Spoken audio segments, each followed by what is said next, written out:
And LEAD is the acronym that I was talking about, because LEAD comprises of learn, L, and of course, after learn, we have evolve, adapt, but the greatest of all, disrupt. Because ultimately, as we have found in our own Hindu philosophy, that there must be disruption, destruction, and only after that there can be creation. There must be Tandav followed by Srishti.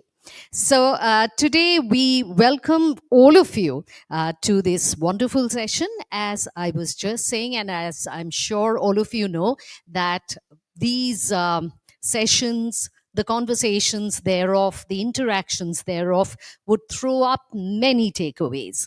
So let me start with the inaugural session. May I call upon the dais some of our, let's say, we have this system that we would be calling up our distinguished members and our distinguished guests on the dais, and we would actually be presenting their profiles on the screens. I hope the screens are visible.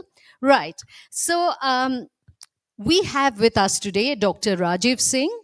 And as you know, that he is perhaps Dr. Singh became the Secretary General, later Director General of Indian Chamber of Commerce in 2006.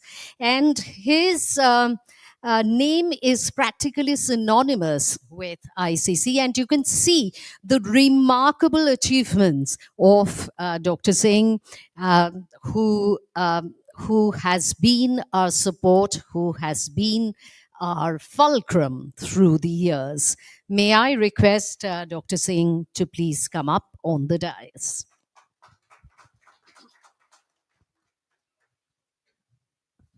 Right. So we also have with us today Mr. Amitav Ray.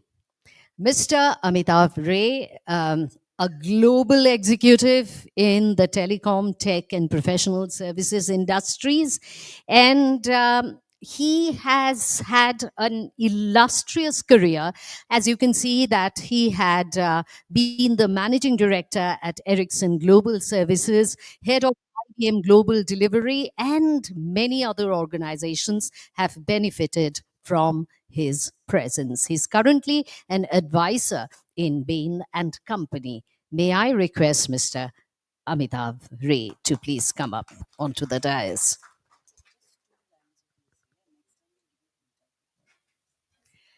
Right. So after Mr. Amitav Ray, may I call upon Mr. Debashish Sen. Mr. Debashish Sen, as you know, that he was a former IS chairman of Smart City Newtown for a decade. And he is the founder and CEO of NBC Limited, which advocates for the use of AI tools in various sectors. We are indeed fortunate to have him as our advisor, and we absolutely depend on his wisdom and his vision. May I call Mr. Debashish Sen onto the dais? Right. Mr. Arvind Kumar, Director General, Software Technology, Parks of India, Ministry of Electronics and Information Technology, Government of India. Thank you, sir, for coming all the way and being part of our wonderful day-long seminar today. And Mr. Anuj Ved, Vice President, Kyndryl Industries. Mr. Anuj Ved is not only the vice president of this organization, but a highly accomplished business leader, and he has been so for over 3 decades. So we have Mr. Anuj Ved, Vice President of Kindrel India. And finally, may I call upon Mr. Raj Jain, co chair of the ICC National Committee on Technology and Innovation. Mr. Raj Jain is also a visionary entrepreneur, and he plays an important role in the building of two industries that are the foundational pillars of India's economic transformation. Thank you so much. So, may we take this opportunity of felicitating our members? Uh, may I first call upon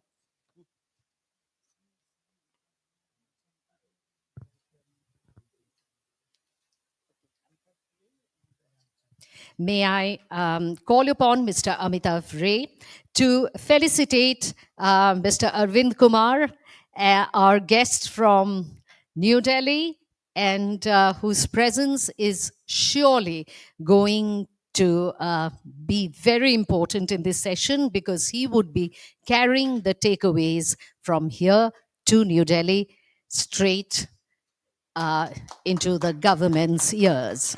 Thank you so much. I would also request Mr. Amitav Ray to felicitate Mr. Anuj Ved.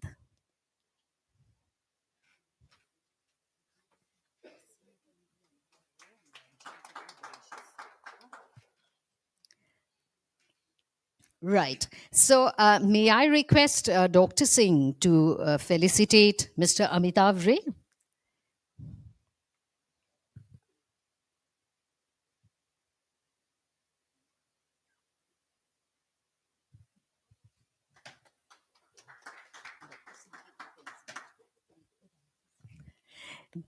May I now request Mr. Raj Jain to felicitate Mr. Debashish Sen?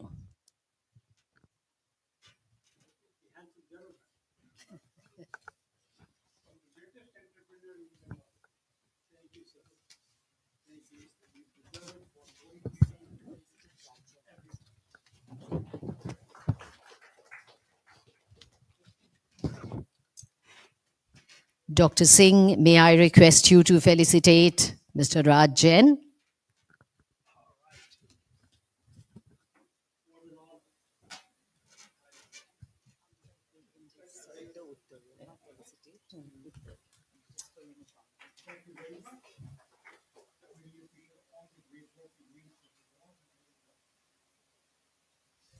And Mr. Amitav Ray would like to present the Utturyo to Dr. Rajiv Singh.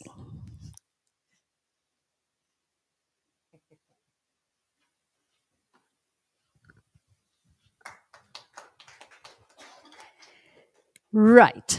With that, we move on to the welcome address. Dr. Singh.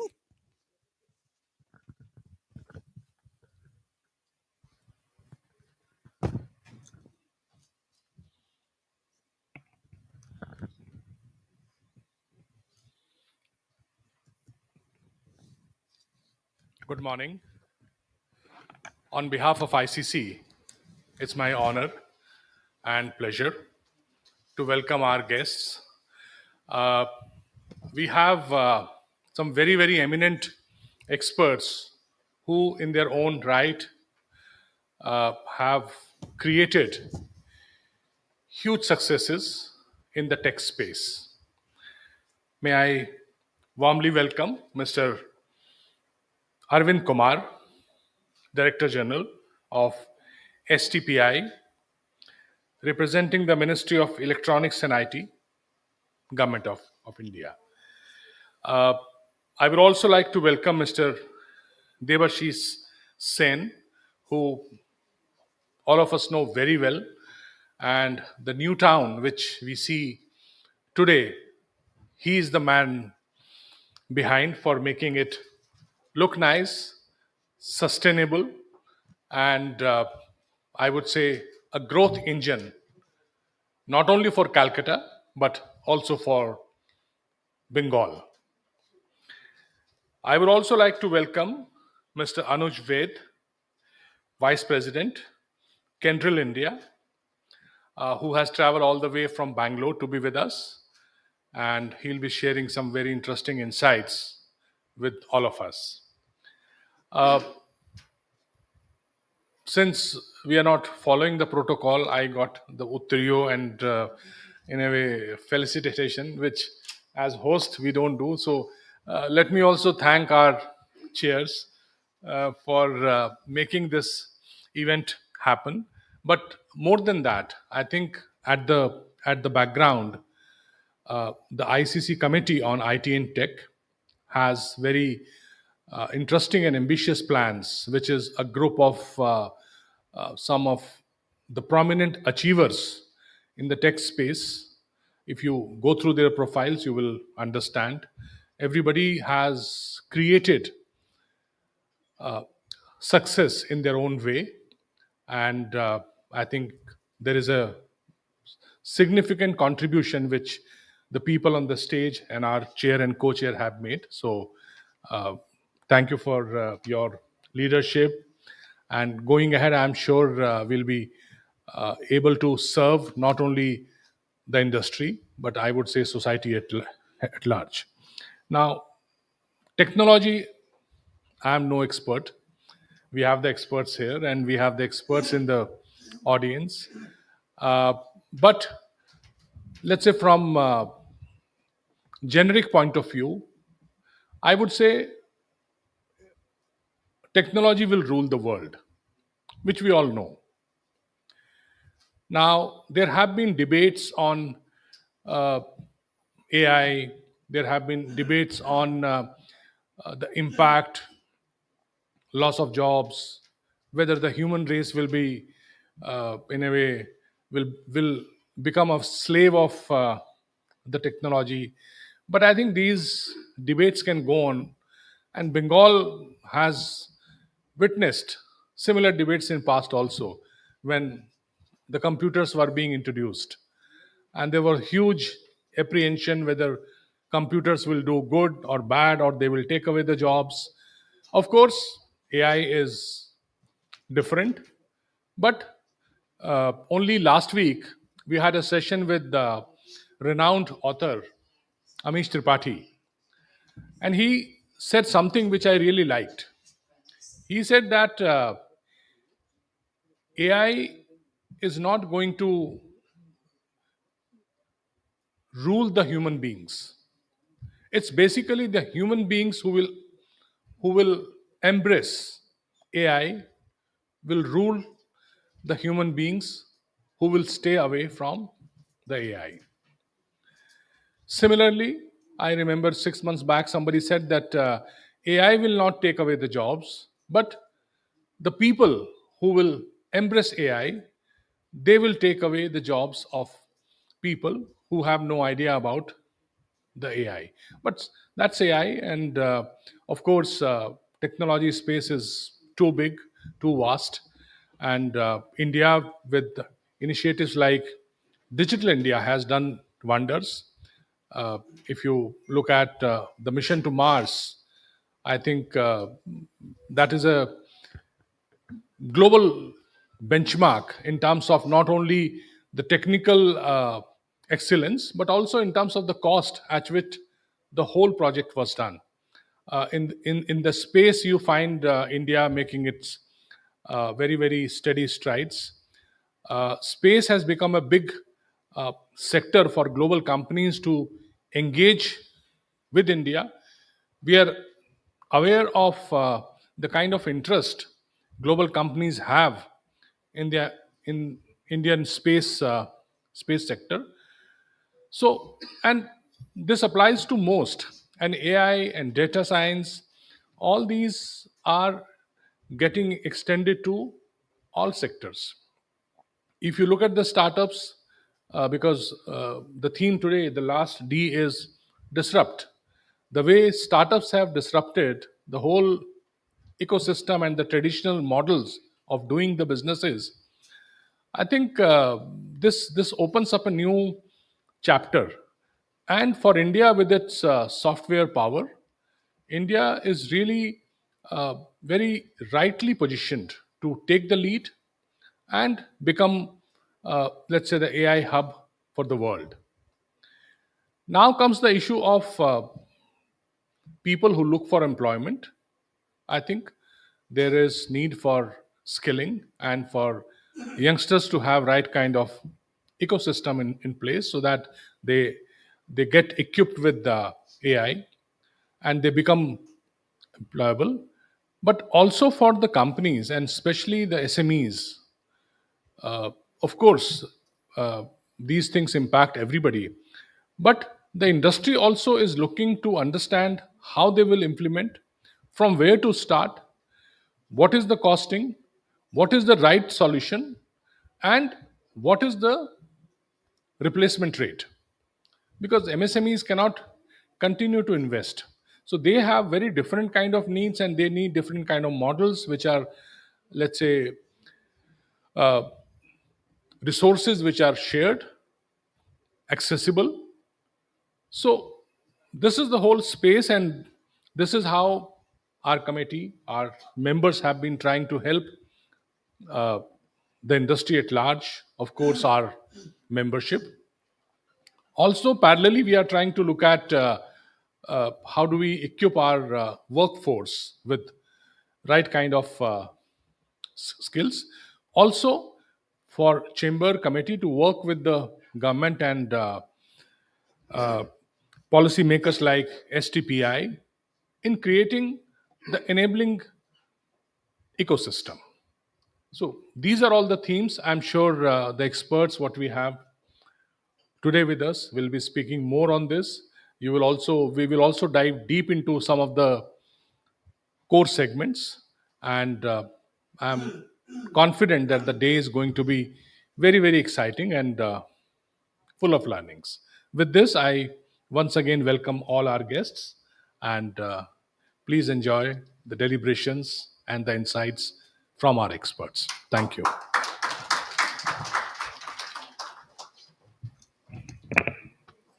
Thank you so much.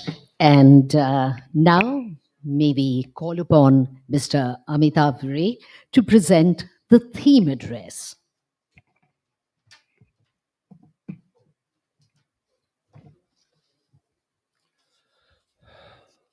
Good morning, everybody. Sorry. It's truly an honor and privilege to welcome all of you in ICC Visiontech 2025. And it's a pleasure to be here and delivering the theme address. I would like to welcome all the delegates, our distinguished guests on dais, and the speakers in the hall today. Uh, a warm welcome from ICC.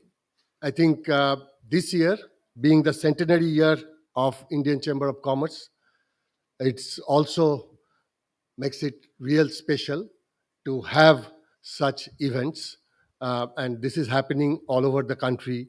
Uh, in every state almost, and there are some large events planned at a national level uh, in the coming months.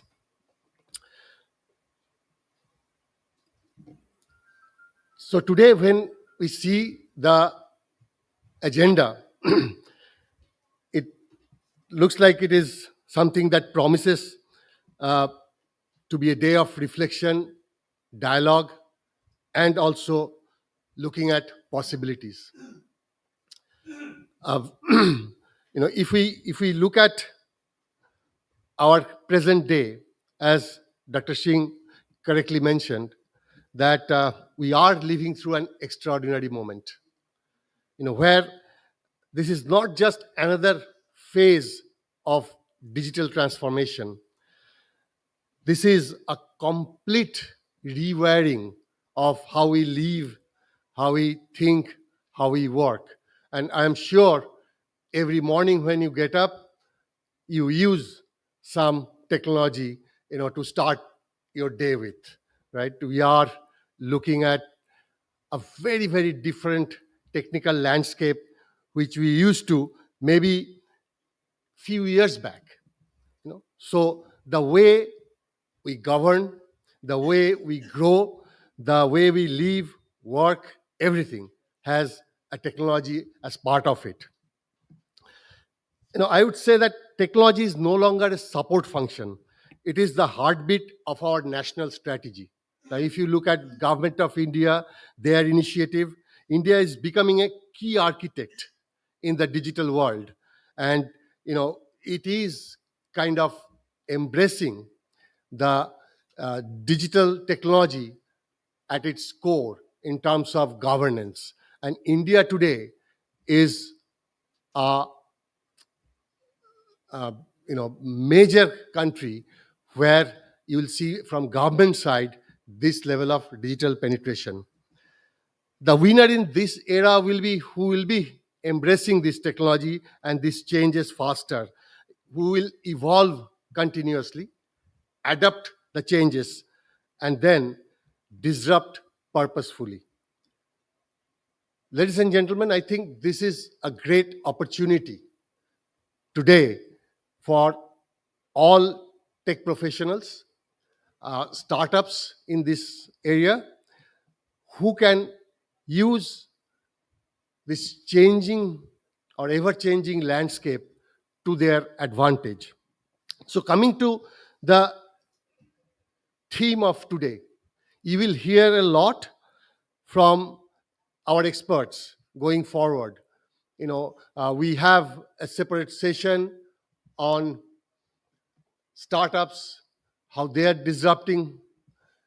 We have a session on quantum computing. We are honored to have people who will be coming here and talking. They have the only quantum computer installed right here in India and working on it. So you will get some first-hand information and update.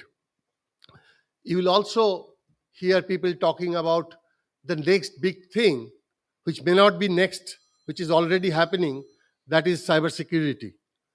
Every morning when you wake up and read your newspaper, you see some horror stories. And, it's a real cat and mouse game, right? You educate your, people about how not to get digitally arrested. And the next morning you find that something else has come. And, it is just people are trying to do things in a different way. And unfortunately, this is an area where perhaps huge amount of work has to happen. I wonder when quantum computing or that kind of processing power will be available to mass, what kind of more challenges we'll face in this area. So, now think of some computer which can do years of work in few seconds, and trying that kind of processing power is trying to guess your passwords, right? So every technology, it has its pluses and minuses, so we'll have to deal with that. So we have a special session on that, on digital technology. So throughout the day, you will hear from our expert on each of these areas, and I'm sure you will gain some insights into it. So now let's explore the 4 words framing today's summit. Okay, we said lead, and our MC tried to explain it, and let me try to underscore it a little more. So, first word is learn, and then in my mind, curiosity is today a core competence. It is no longer that, oh, my kid is very curious. Even if you are 60 plus, you'll have to be equally curious to survive in today's world. And it is true to not only individuals, it is true for our enterprises as well. Every now and then, new technologies are coming, and every now and then, new players are evolving. So, companies who are trying to stay at the forefront of digital journey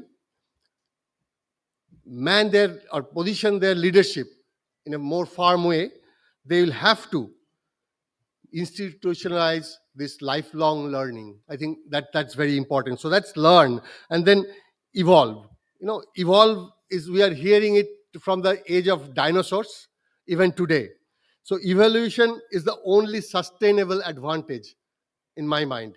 you know if you don't evolve, you are going to become dinosaurs. So new thinking and collaborations are required. I think today's successful enterprises, they showcase this. They are constantly changing, and there are companies, uh, in my world or tech world, they have mastered even cannibalizing their own product. They kill their product before its time, and then they come up with a new product and a new version and all, and that's how they survive. If you think of some of these companies who are in the business of making uh, processors or microchips, sometime you will find, or your mobile phone, then if you are using version 10, in next year, there will be a version 11, and absolutely no requirement for you to go for version 11, but they are killing their product to stay relevant in today's world, right? So that is very important. That's how the companies are evolving. So new thinking, collaboration. Next comes to the word adapt.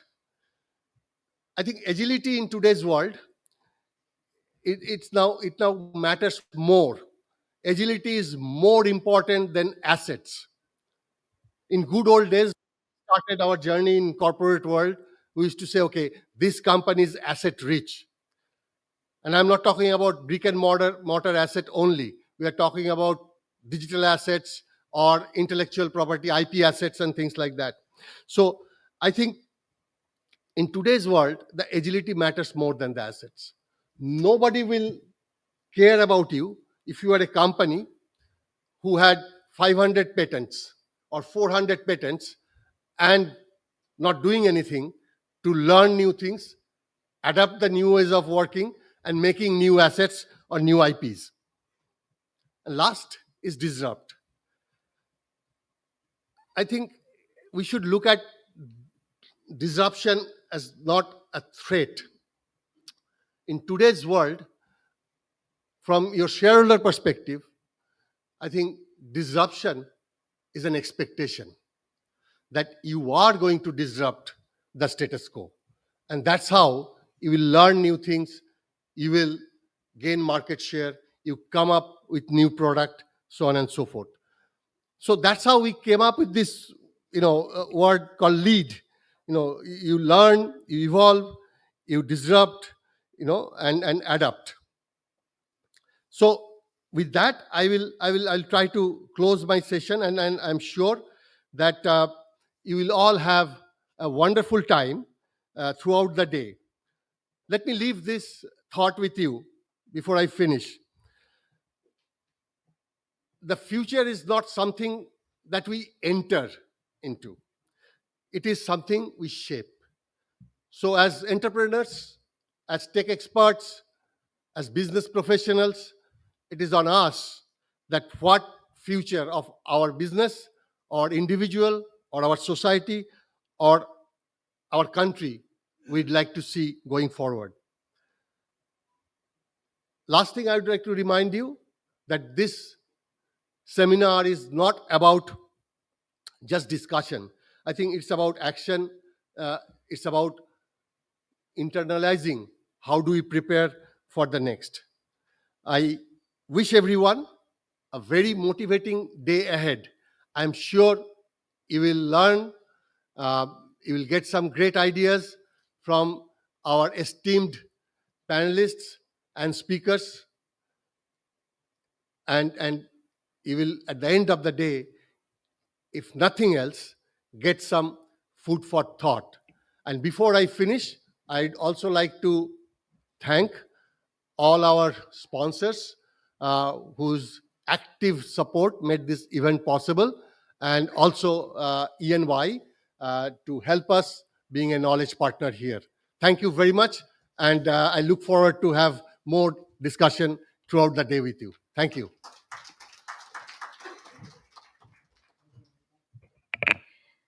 Thank you so much, Mr. Ray. Thank you for showing us the direction in which this entire day long sessions would move towards.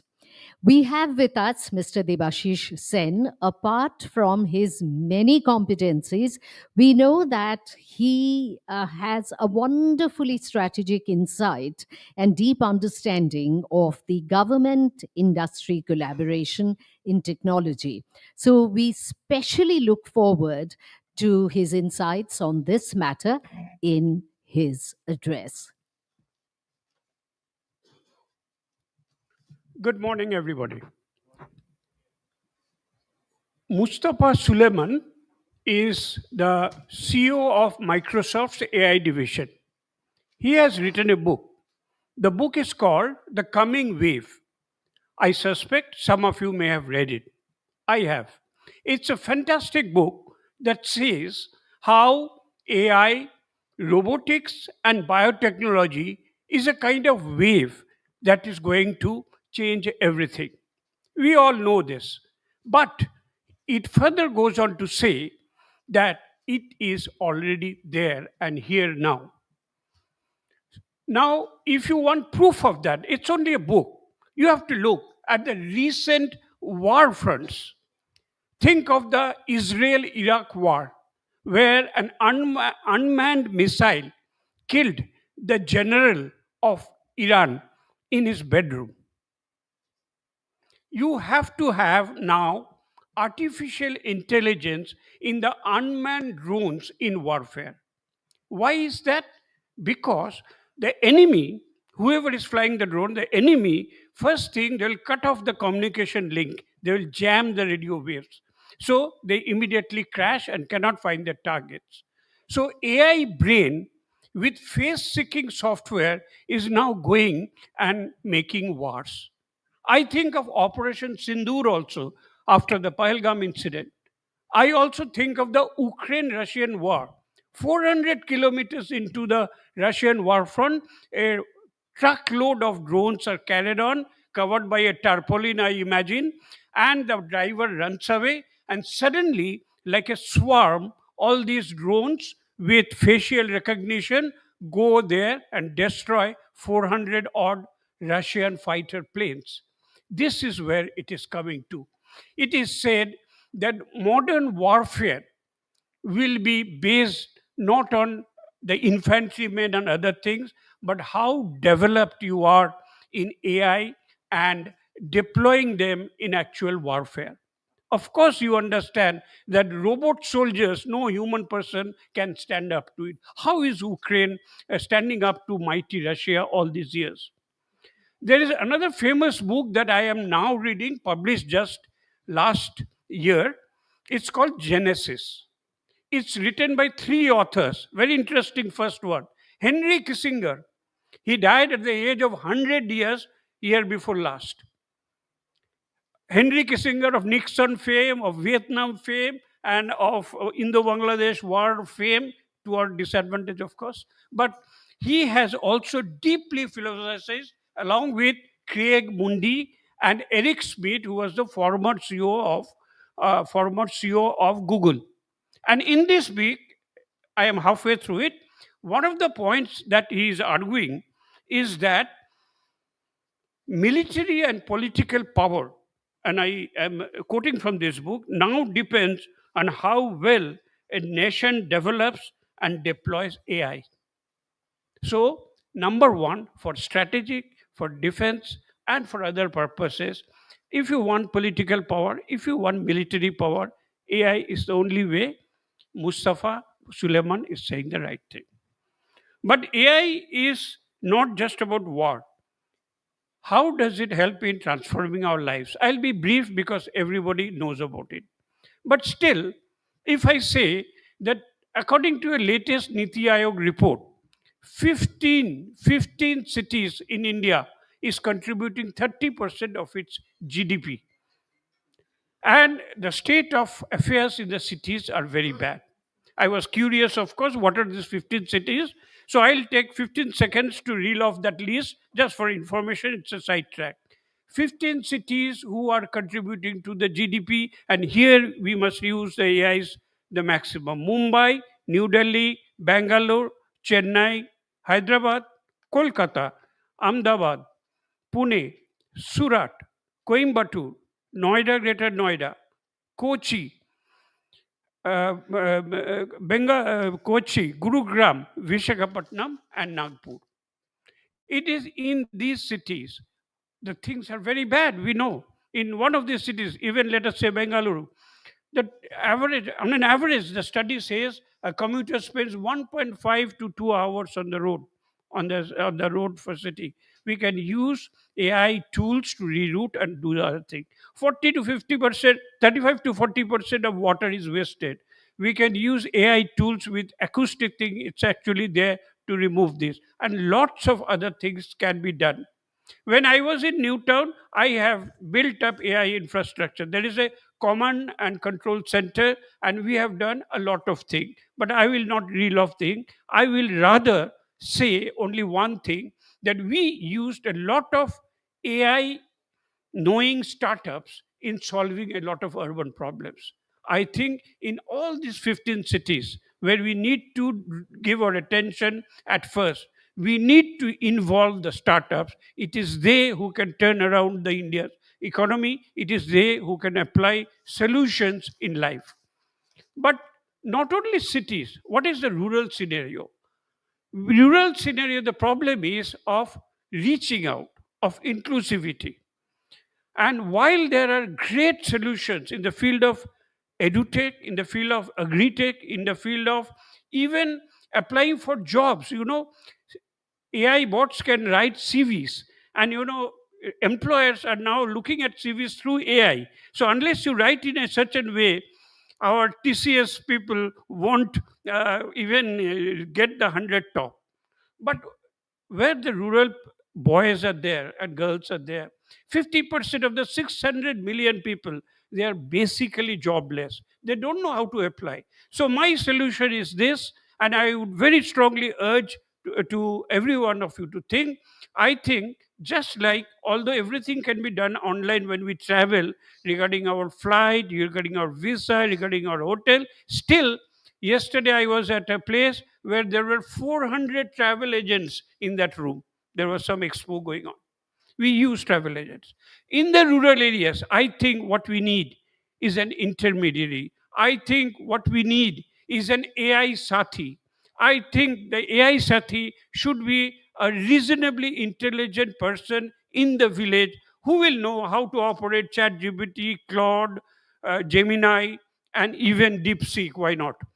And they will reach the benefits of AI to every household, to every farmer, to every student, to every job aspirant, to every agriculturist, for a number of things. I think this is a very important thing that we need to think of. AI Sahayak in every village. But how is this going to happen? Solution is there. AI Sahayak needs to, my opinion. How is it going to be? Where is the framework? Who will ensure that from Kashmir to Kanyakumari, all villages, 80,000 of them or something, are going to be benefited and included? I'll take a step back and look at the governance structure in Delhi. 13 years ago in 2012, the Department of IT was created in central government. 4 years after that, in 2016, MeitY, of which Mr. Arvind Kama is there, 2016 was formed. My submission is, the way AI is going, the way we need to extend to the villages, we need a ministry of AI. We need a ministry of AI to holistically deal with the problem with a governance framework, so that we just don't, talk in the air. And therefore, I will conclude by saying just 3 points. Everybody has said, including Mr. Roy, that AI is very rapidly progressing. But where is the number? Where is the proof? In the earlier days, there was this Moore's law, we are all aware of when the mainframe to PC transition happened, it said that every 2 years the power of computer goes up. Do you know how much the power of AI is going up for being doubled? How it is counted? It is said Einstein's IQ was 155. Einstein never was subjected to IQ test, but it is said by certain things 155. So these AI machines, these ChatGPTs and others, they are put through all these IQ tests, and it is seen that they are more and more advancing. And the rate of advancing, as an ex Google person has said on record, every 5.7 months, the computing power of AI the, is doubling, just doubling. 5.7 months and should perplexity versions 8 or something is going to happen. So in this very rapidly changing thing, we need just 3 points I'm making. A, involve startups at every sphere, in the rural areas, in the city areas. B, involve the phenomenon of inclusivity by making these AI sathis or AI sahayaks. And C is create a dedicated ministry of AI at the national level. States can follow thereafter. And if we do that, we will definitely progress. It is said that in the AI race, delay is defeat. So we must act now. The wave is already there. Thank you.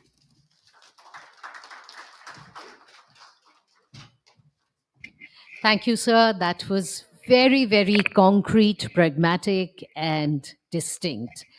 Thank you. And of course, taking off from Mr. Debashish Sen's suggestion or emphasis on startups, we indeed have with us today someone who had been sort of nurturing India's technology and startup ecosystem, Mr. Arvind Kumar. May we now request you for your address.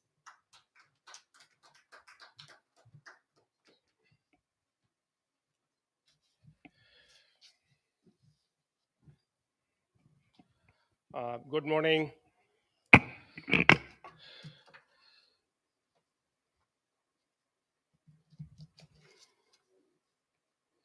Founder, Director and CEO, New Bengal Consulting Private Limited, Mr. Devasish Senji. Co-Chair, ICC National Committee on Technology and Innovation, Mr. Raj Jainji. Vice President, Kindle, Anuj Baidji. Chairman, National Expert Committee on Technology and Innovation, Mr. Amitabh Ray. Rajiv Singh. All the distinguished guests of the dais, ladies and gentlemen. It's a really great honor and proud privilege to be part of ICC Vision 2025. Very interesting subject. Learn, evolve, adapt, disrupt. But one word is missing in the beginning is unlearn. So I'm going to talk about why unlearn is more important than learn. You just see, there is no word of AI in whole the theme, but everybody is talking about the AI. Nothing like AI. ICC Visiontech, learn, unlearn, adopt. Nothing like AI. But all speakers have spoken only on AI.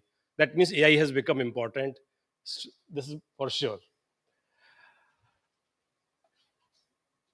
There are basically why AI has become so important. There are three basically. Somebody is talking about the waves, AI waves. If you see this all technology evolution, it is just for enhancing the quality of life of human being. At the end of that, this happens. First big thing happened is the invention of electricity. So if electricity could not have invented, what development has happened in 50 years, it could have taken 500 years. Just because of electricity, development took only 50 years, which people must be expecting in 500 years. Second evolution came in the form of internet. If internet could not happen, then the kind of development had happened in last 10 years, it must have taken more than 50 years. And third wave is AI, which means AI now going to take to you what B people have expected. Maybe in 50 years, it may happen in less than 5 years. This is the capability, this is the power, this is the potential AI has. And that is why today, though there is no subject like AI, but everybody is talking the AI. Time will come when there will be only two types of the people who know AI, who don't know the AI. Today, if somebody says, I have no idea of computer, that means you think he's completely illiterate, right? This is going to happen with AI. And this is the way AI is going to be adopted. AI is going to be developed. And this is the technology for the future. And all the technologies are here in and around of it. The difference which we can see is, till now, government was thinking there's a technology development is the work of some technology companies, and governmentally generally do not participate actively in this technology development. Now, government has become not just adopter of the technology, they become the partner in the development of the technology. After they realize the fruits of digital public infrastructure, which is created by the government of India, now they realize if the government is partner, then technology adoption can directly benefit the development of this country and masses early than if they adopt at the later stage. And this whole development of technology, one more difference is this is more inclusive. It is not that technology in hand of few people. Today, if I am making payment from UPI, any vegetable vendor on the street is also making payment through UPI. This is the labeling has been done by digital public infrastructure. When a computer came, maybe 5 to 6 years, those computers were lying idle on the tables of number of banks. Banks says, okay, they will go for IT. Computer has been purchased from their capital expenditure. 5, 6 years, even the clerk doesn't know how to use them. 80286 came, 80386 came, Pentium came. Just nobody even touched the keyboard. But now thing has changed. Now we are working not only the development of the technology, we are also working on skilling. Government has created Ministry of Skill Development. All programs are here and there about the skilling. So this is not only we are partnering in the development of the technology, we are also partnering in the skilling of the use of the technology. And when we say technology will rule the world, I say the country which adopt the technology fast, they will rule the world. And this is the way we are creating, and we really have all ingredients which is required to lead this world, to lead this technology in AI. AI requires 2-3 things, which is a data. We have 1.4 billion people. Nobody can create the kind of data we can create. We have digital public infrastructure, we have Ayushman Bharat, we have everything which is required to create the data. The data has to be only organized. Nobody can compete when it comes to the data. Second, required logical thinking. Nobody can think better than Indian. When the Y2K problem came, whole world is fighting how to resolve this problem. This is country India, because this requires logical solution to the problem, and we solve this problem to the whole world. And today, same thing is going to happen with AI. When somebody say AI, the limitation of AI is AI can solve the problem. AI cannot create the problem statement, which is our duty. And what will remain is that if you want coding of 500 words, AI can do in 2 minutes. Coders will not required, and everybody can become the coder. You don't require C, you don't require Pascal, you don't require COBOL to do the coding. What is required, which is creativity. And therefore, West Bengal can lead it. Nobody is better creative than this state. This creativity has to be converted into technology, and then technology should convert it into adoption of the masses, and I think then we can rule this world. So this is what is remain is unemployment, employment. This is no more talked if you talk in terms of creativity. You become more creative. Your minuscule work, ministerial work, small works can very well taken care by the AI. You can think bigger. You can think creative. How to create something which is new.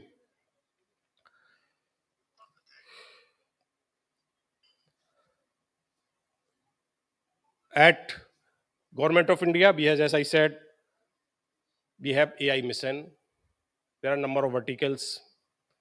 Most important vertical is when I say government is now participating, they have become the partner. We have created a big chunk of like CPU, we now have GPUs. And for government realized that yes, their GPU could be the big cost to the startups. So we have created more than 14,000 GPU government has taken, and it is going to give is actually start giving on subsidized rate to our startups. And because it's only startup which they can disrupt the whole thing, and this startups require GPU at very low cost, and the government under AI mission is providing those GPUs. We at STPI were also like a startup sometime 1991. We work as a startup, never work as a government, though we have power to certify that software in the form of soft tax. But our organization has always been not as a regulator, was always as a facilitator. Today we are facilitating around 2,000 startups in this country, all are tech startups. We have 24 center of entrepreneurship across the country, which are domain specific. We have all kind of the technology, like we have one center on blockchain, we have at Gurgaon, we have center for AI at Mohali, we have center on IoT, we have on fintech. So we are creating large ecosystem for the startup of this country, and this system is providing 360-degree support to the startups, which starts from ideation stage to their prototype in the form of either seed fund or in the form of mentoring or in the form of global reach. We are running multiple programs. We take 25, 30 startup each year to USA to connect to them to the market access, to connect for investors. We take some of the startup to some of the events of like Visiontech, Jitech. So many events are happening all over the world. We take those startup to those places. We started our journey in IT/ITES services. At that time, revenue of this country of IT was 52 crore. Today, we have more than 20 lakh crores. Same we want to repeat in case of the startup. We want to become the largest player of a startup ecosystem in this country. In West Bengal also, we have 5 centers. One center is at the Salt Lake at Kolkata, in Calcutta only. And this center is the largest among our center. We have 67 centers across the country. Generally, these are in tier 2, tier 3 cities. And this is new phenomena which is coming. Now, most of the startups, most of the innovations coming from the tier 2 and tier 3 cities. That is what we are realizing as of now. This is not all innovation is coming from Bangalore, Hyderabad, or Pune. It's all coming from the tier 2 and tier 3 cities. And 42% of our startups are women-led. One of them, director or 5 founders are women. And this is the second phenomena which is coming. So this means now today, what we are talking about, the inclusive growth, it is from all part of the country, whether it is tier 2, tier 3 cities, whether it's a woman, whether it is a deep tech, everything is happening. And the second, which is coming in the form of the manufacturing, this is all happening in this country. With this, thank you very much, or I wish all the best for all the sessions to come. Thank you. Thank you very much.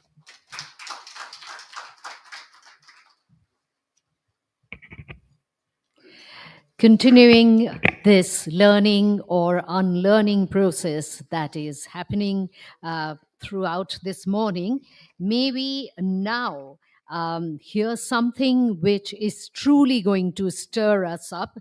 And this is going to be an address entitled Tech. Um, Right.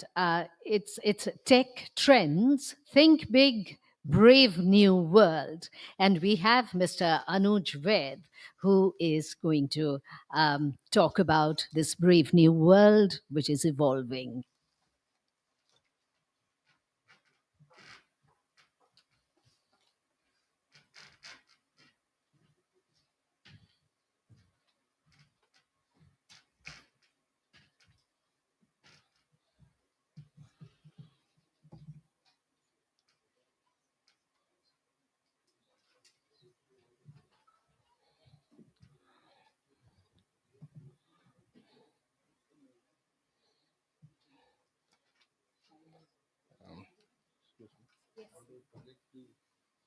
Presentation. You want to just have the presentation? Good morning, everyone. Thank you so much, Dr. Rajiv, Amitabh, Mr. Raj, and fantastic session with Devashish and Mr. Arvind Kumar ji. I think it sets the stage very nicely. Once again, morning, ladies and gentlemen. And we've had some very interesting conversations about, how we are gearing up as a country, to make outcomes happen. And interestingly, we're seeing, and quite like India, there are ideas all over the place, right? Now, what is required, right? What is required today really is bringing those ideas together, like a string of pearls, right? And making very big outcomes happen, right? So while we're talking about lead, the other word, that needs to be kept in mind is leap, right? And no longer we are as a country, happy to speak about catching up. We are wanting to stay ahead, increase the gap between us and everybody else, right? And therefore, I thought that I'll, you know, from my hat, speak differently. There's obviously great things happening. The graphic put here, shows how the government, has enabled a lot of change, what disruptions are happening, the GDP growth, that is taking us to, fourth position globally, and obviously poised us very well for, the future, the industries, the digital first approach. And what we're seeing is that no longer tech is the domain of the tech industry. Every industry now is tech immersed. Leadership is tech immersed. The demand for AI is not coming from the IT department. It is coming from the CEO's office. It is coming from the board. Mr. CIO, Miss CIO, what are you doing in AI? What outcomes are you driving? What change are you driving? How will you disrupt? How will you differentiate? How will you stay ahead vis-a-vis competition? How will you help us emerge as a company with its roots in India to become a global leader, not just an India leader? Right? I have seen so many of these conversations in so many of our companies, big and small, and it is very, very energizing, right? And I'm hoping, and my sense is that a lot of you would also have experienced such conversations as you've gone out and talked to other professionals, friends, and of course the emerging young workforce that thinks very differently. A lot of us growing up, were short of cash. Even where we were supported well by our parents through our education journey, we were short of cash, right? We were a little risk averse, right? In our ways of life, wanted to become a doctor or engineer, right? And live comfortably. No longer. The younger generation of today, the Gen Zs, and I don't know what will come after the Z. It'll probably be a, X or Z.1, Z.2, right? These this generation is thinking big, right? I recently saw a video. I don't know how many of you saw it. It was all over WhatsApp. A bunch of 16, 20-year-olds in a bungalow generating a lot of AI outcomes, lot of themes, right? And they were all kind of coming together in a way which was quite exceptional, that we hadn't seen, ever emerge before. They were not looking for assurance. They were not looking for the next paycheck on the first of the month. They were looking, at a dream that they had gotten together to really change the world, right? And that's where, we need to harness, all the creativity that is there, that is emerging, right? Now, Mr. Arvind Kumar said, we need to unlearn. And that's exactly what's said here by Grace Hopper, right? No longer we can say we've done it this way and we've been successful. It doesn't hold true anymore, right? A lot is coming our way. Agentic AI and how it kind of interacts with, lives. So I was at a bank yesterday and the conversation was very interesting. Person is calling in with the complaint, my loan account is not linked to my savings account, and an agentic bot is speaking on the other side in the vernacular language, interspersed with English, with this person. This person doesn't know he's talking to a bot, right? So he says, I need to link my loan account with my savings account. What is your account number? The bot asks, what is your account number? And instantly, with technology, the person, the phone number, the account number, savings account, loan account are identified. The connection is made, right? The incident is logged in the system. It is solved by, autonomous bot, right? And a response is sent to the person within seconds, right? Now, it doesn't stop there. While this conversation is underway, the system is sensing how irate that customer is the call going well, not going well, and the sentiment of the call is being tracked, right?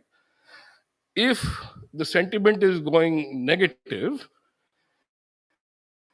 a person is alerted who joins the call, a live person joins the call and suits the customer, right? And at the end of the day, the learnings from the day are summarized by the agentic AI system and shared with the team, handling customer calls, right? So interesting, right? Now, all the people who are building this are humans, but the people who were essentially taking the calls earlier, ending their day with frustration, having spoken with so many customers, right? And go out and take that frustration out with family members. Now they're doing upper end work, trying to figure out how these bots can be even more powerful and working for the bank, right?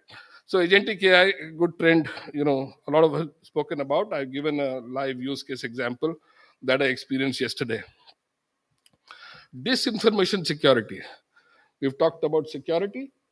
The Indian war, recent 4-day war with Pakistan taught us that there is a lot happening right in this space. And it's not just true, when nations go to war, it is also true when companies go to war, right? So you've seen so much on social media where, companies have gone to war. I put up an example of Apple versus Samsung, right?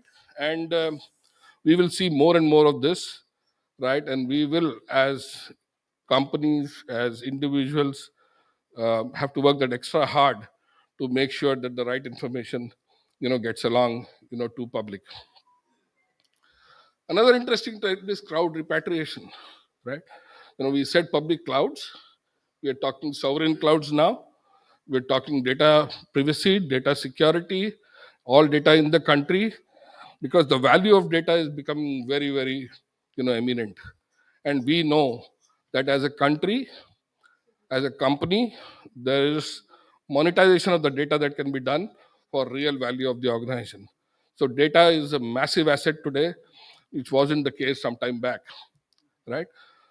Of course, the government has led the way here with what's happened with Aadhaar, right? For example, it's generating so much more. I've seen what's happening, for example, with the likes of Project Insight, which the government has done, which tracks, all the tax payout needs, from all taxpayers, right? So very, very interesting stuff being done. Data is key, right? And therefore, we'll see interesting moves in this space. Energy efficient computing. There is so much more electricity that is going to be required because massive data centers, are going to come up, right? Because there is so much more data to churn, right?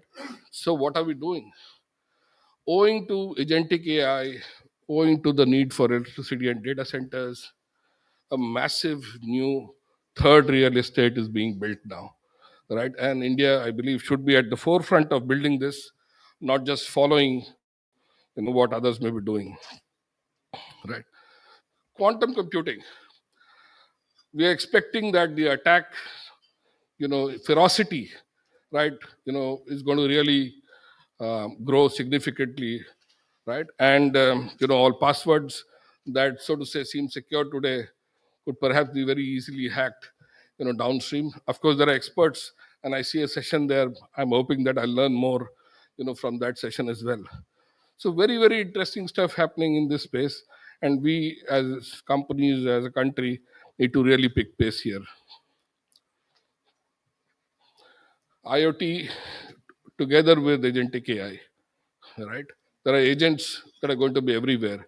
When we go out and talk to our customers and prospects, we no longer say that there are so many people who are going to be involved in the project.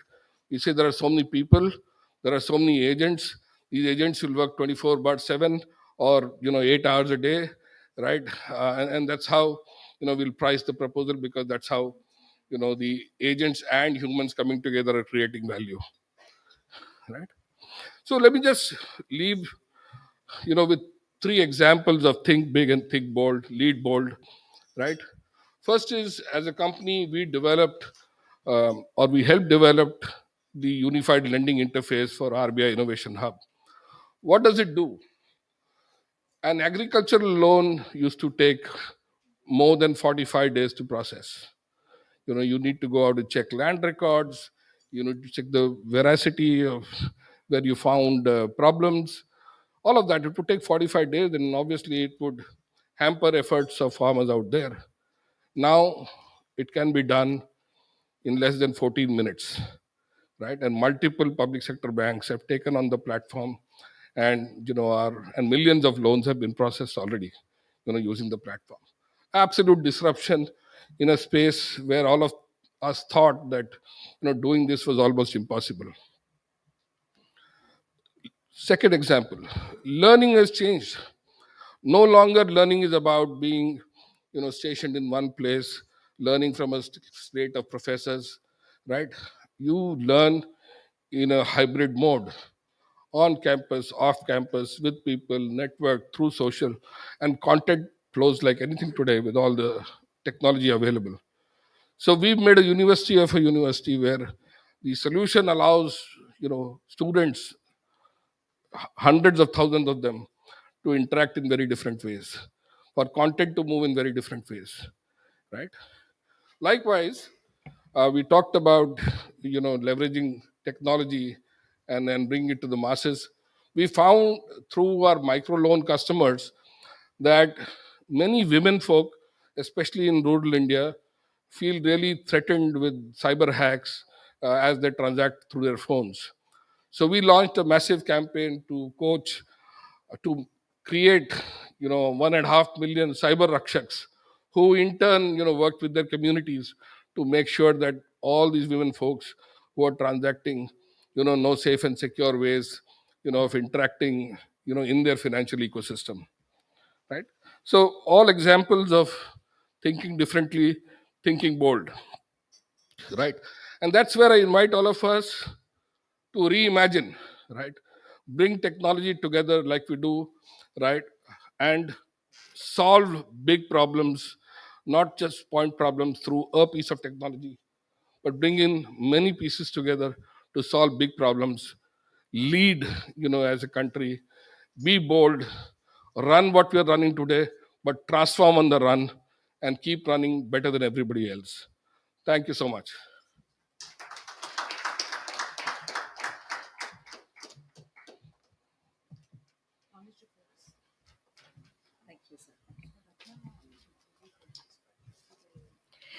Thank you so much. And once again, every address is opening up new frontiers of thought.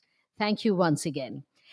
We would take this opportunity of releasing our knowledge report, which has been prepared by our knowledge partner EY and Ms. Shayuni Rai, director of EY, has been instrumental in putting this report together. So, can we request Ms. Shayuni Roy to please come to the dais as this report is being formally released.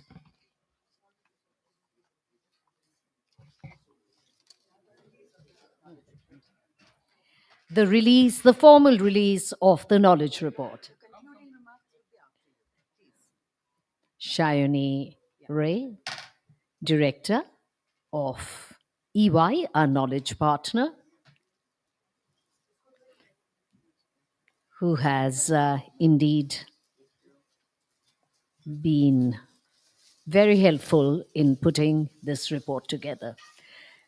Ladies and gentlemen, a big round of applause for the release of the knowledge report. And can you please hold it up so that we can have a lovely photograph documenting this moment?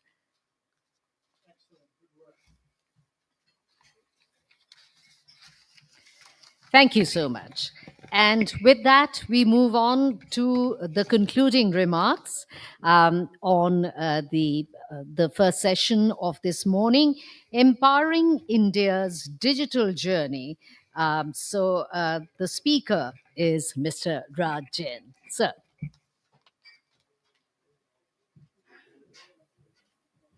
Thank you. Wow. What a capsule of knowledge this morning and galaxy of speakers. Can I ask you all to please give all of them a standing ovation? Can you please all stand up for a moment?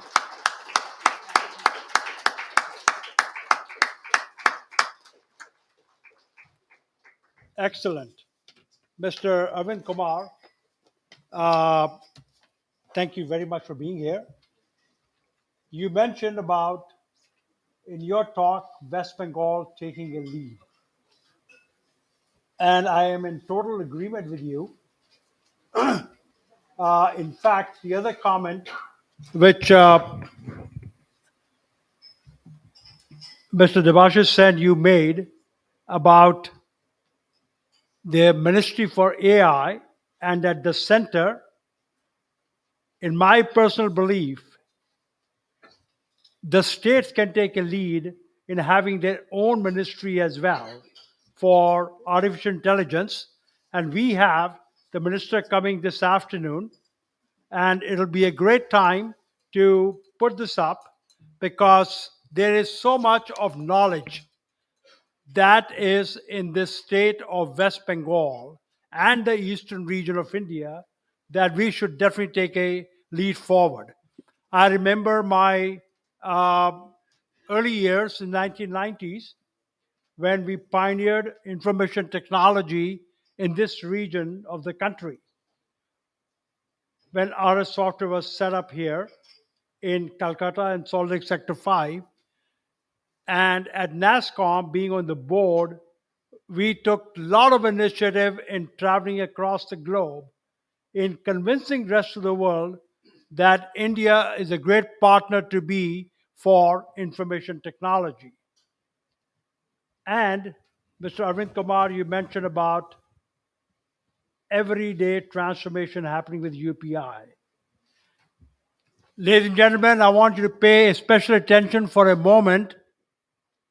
This is a great moment. Many of you really may not know that all of India's digital payment infrastructure, UPI platform, the bill payment BBPS platform, and the fraud and risk management platform for the country, all built right here in Calcutta. And that's the lead West Bengal has taken, continues to show at different moments of life.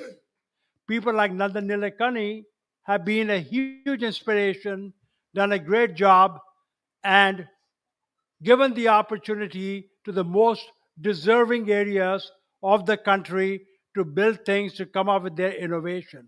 So it's a matter of pride for us. And if you look up here, some of you on this standee right up here, 46%, in fact, 49% of the global real time payment transactions globally in 2025 fiscal or 2024 calendar were processed on platforms built by our software company headquartered in Calcutta.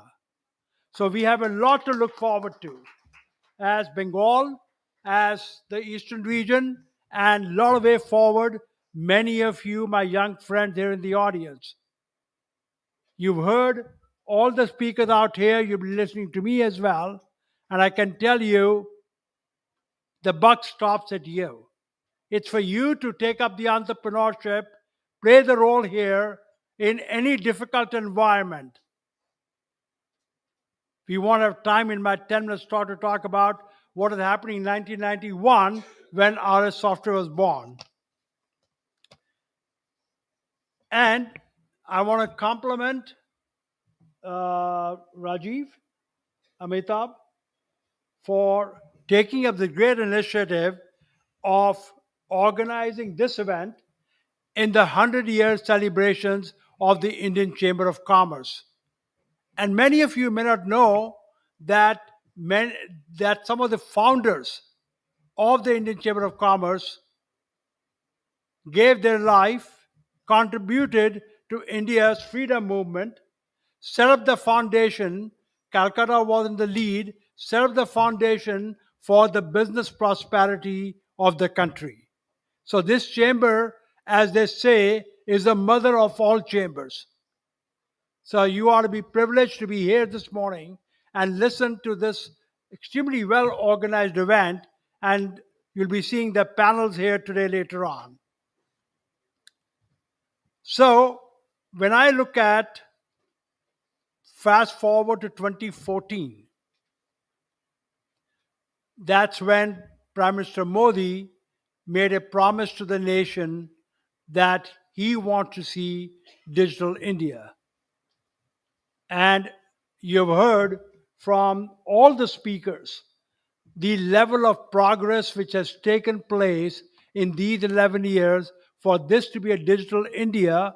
And I can tell you, with the Digital Payments Foundation, because nothing happens without payments, nothing comes free for us. We got to pay for everything.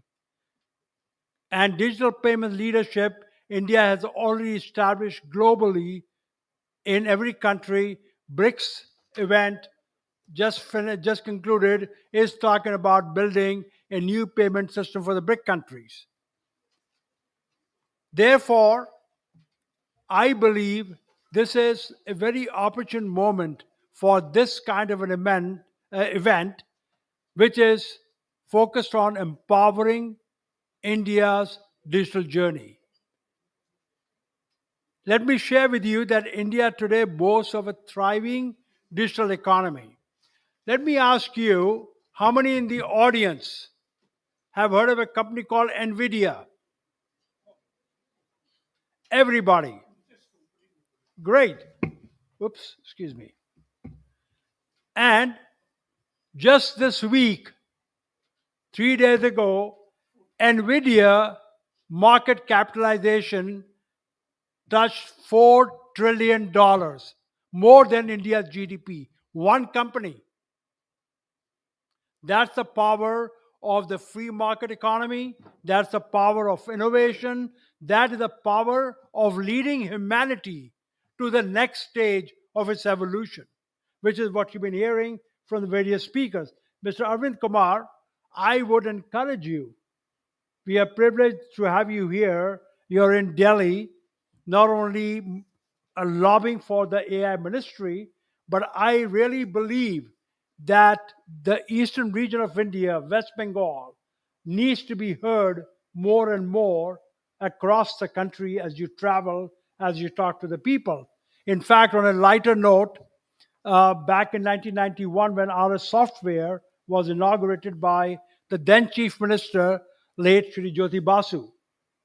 And few years later, 1997, I met with him and I told him, I said, Mr. Chief Minister, sir, I think I speak more for West Bengal and Calcutta than you and your ministers do.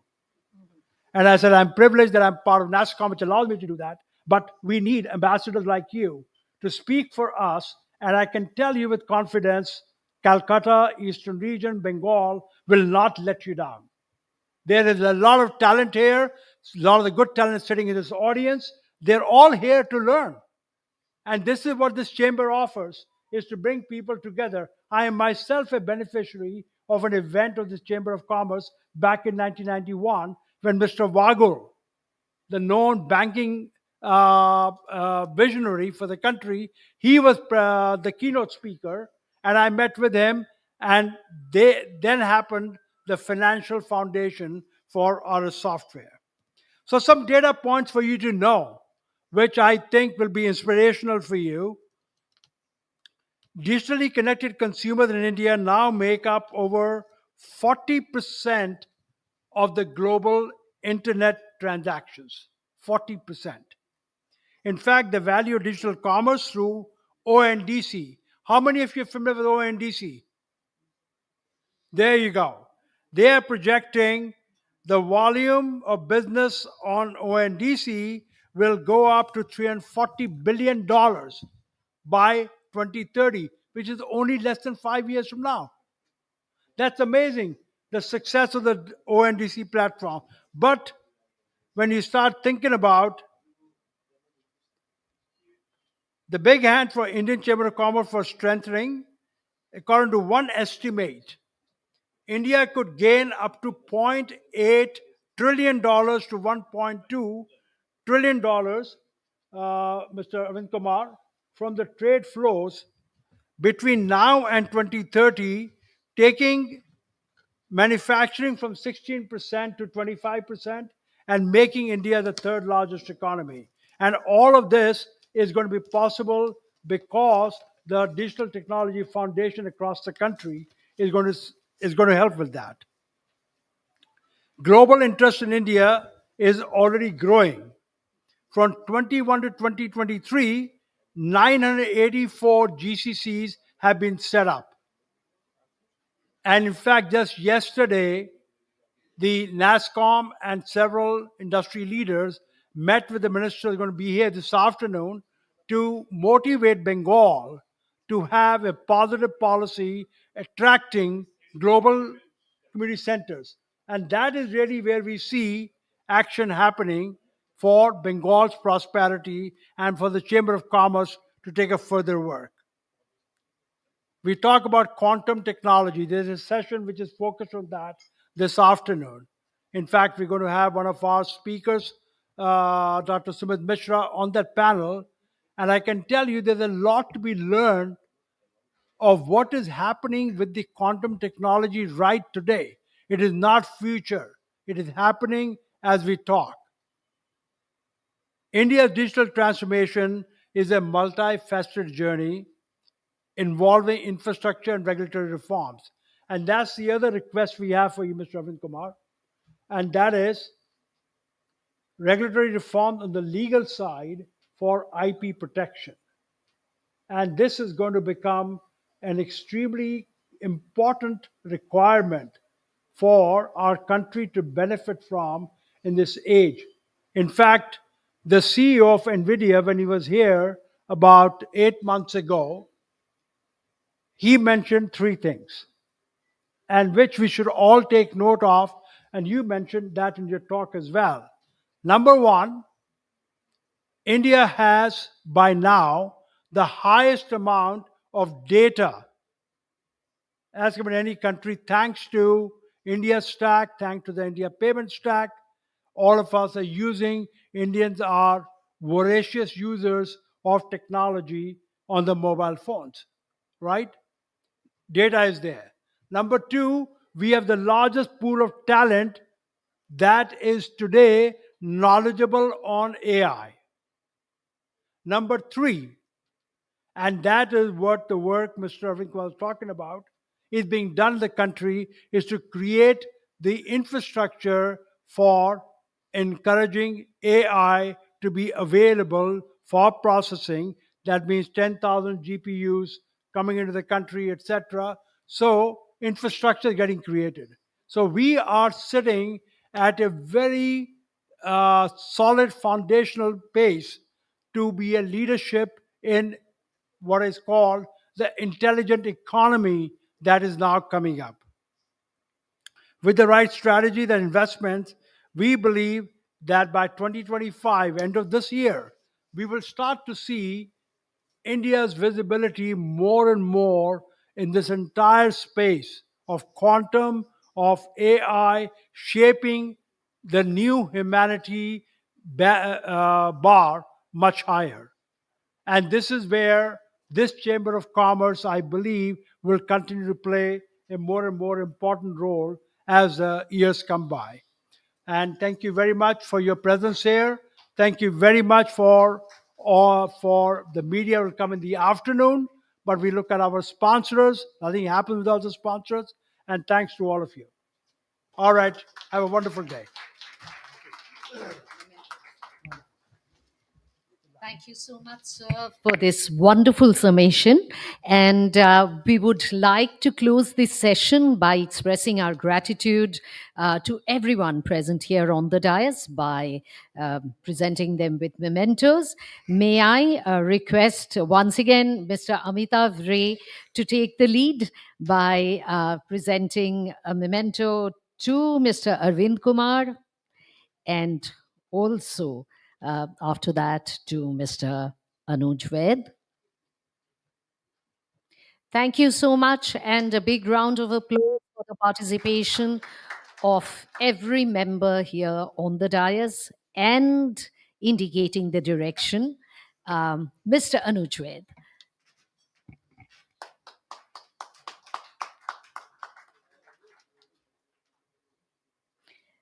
May we now request Dr. Rajiv Singh to felicitate Mr.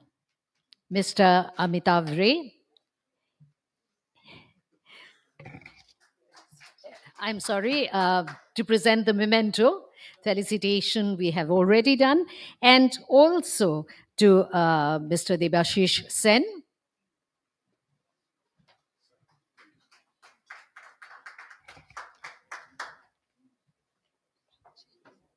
And Mr. Raj Jain.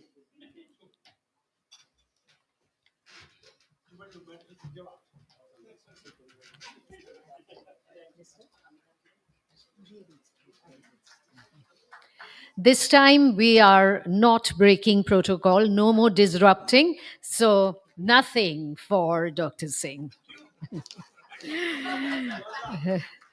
Thank you. With that, we end this session. We will have a short break, a 15 minutes break for tea, coffee, and networking.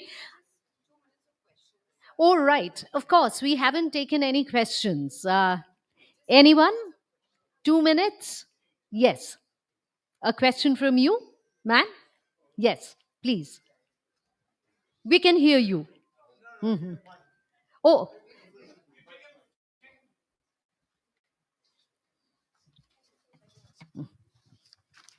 a very warm good morning to all present, all the dignitaries here. It's been great listening to all of you.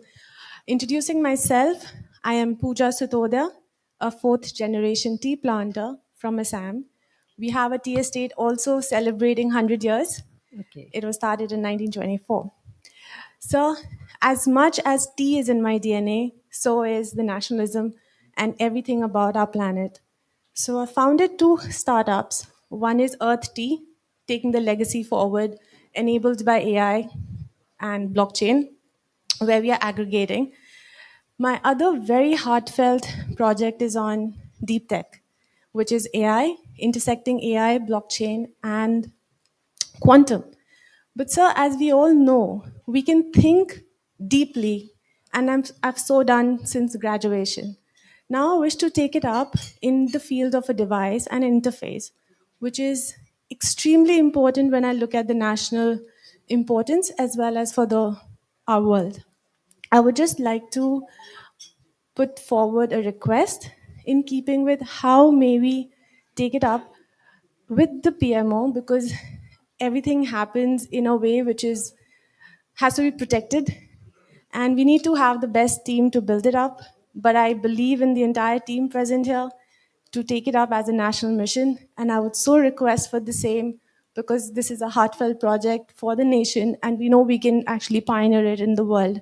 We need an AI device which has an intersection of blockchain as well as quantum, and we can actually build it for the world and make it the best. Like, we all know that we have the resources, the infrastructure, all of it. We just need a little bit platform. So I may request for the Would you same. like Mr. Arvind Kumar to address this question? Yes, absolutely, ma'am. Thank you.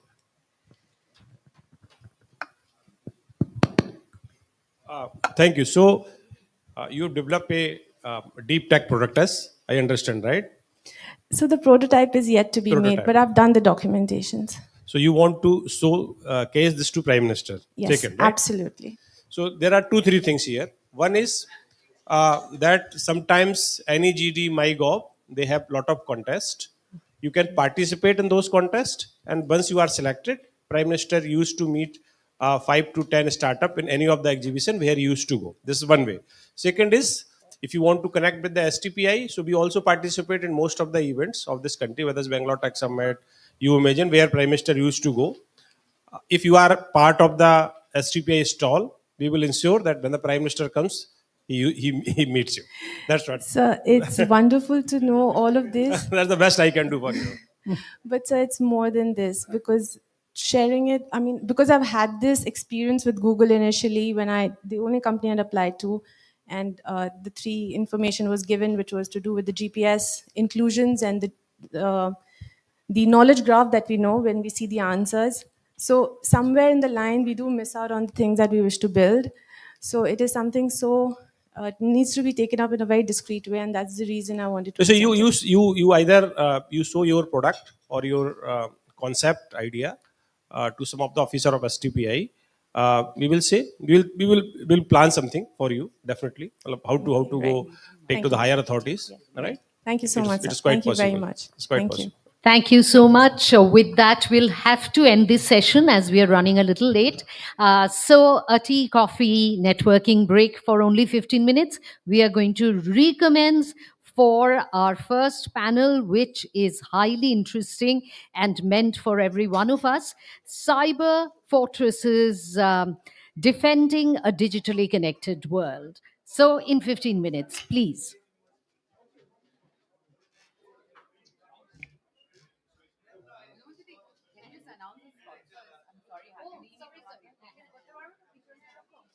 আমি একটা ইয়ে নিয়ে নিচ্ছি ও how ও ও of course আপনি আগেও একবার বলেছিলেন আমাকে হ্যাঁ right right right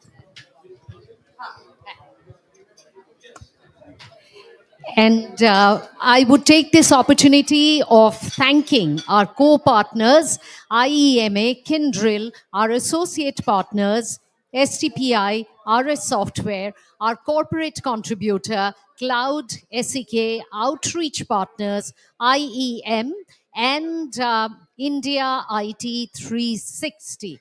And of course, thanks to every one of you.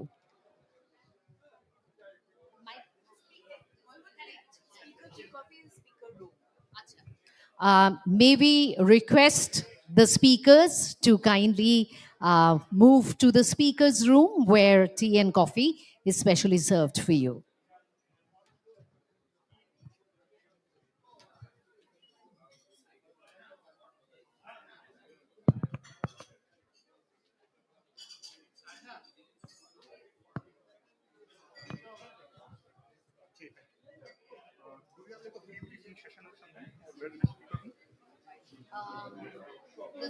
You want to know where the speakers room is? I'm at Cloud Tech. I have my session next. Okay. Raina? He wants to find the speaker room. Hi, I think I'm sorry, I didn't pronounce your আমার name. জলটা এখানে আছে এখানে থাক cherry Yes, ma'am. Nalika. Just doing with Raina here. Hello, how are you? Yes, yes. So, tea, coffee, or any session for speakers. Would you like to come there and discuss with the rest of the speakers? The session is not there. Your panel session speaker is also there. Yeah, you teach him there. Please. Just one correction. By the way, it's cloud sick, SEK, not SEK, like we pronounce it cloud sick. Yeah, sure, In the thank you. next session I'll definitely Yeah, mention. sure. Thank you.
Yes, so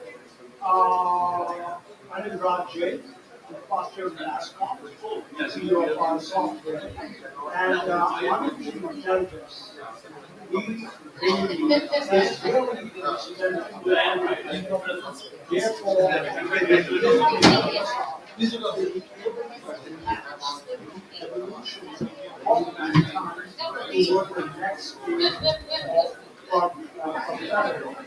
so we should look at this vision in terms of all the benefits we have. And yes, if we put several things on our is that many people will yes, there is some impact of that. But people who are ready to learn, this AI or this technology, they are ready to learn. We all want it to happen, not only in India but across the globe. I encourage all the young people, I encourage the country to take up leadership in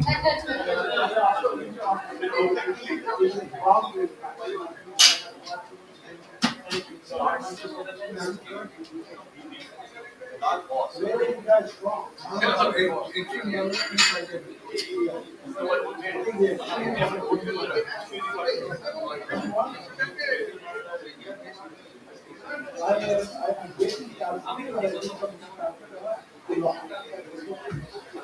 Okay. Yes.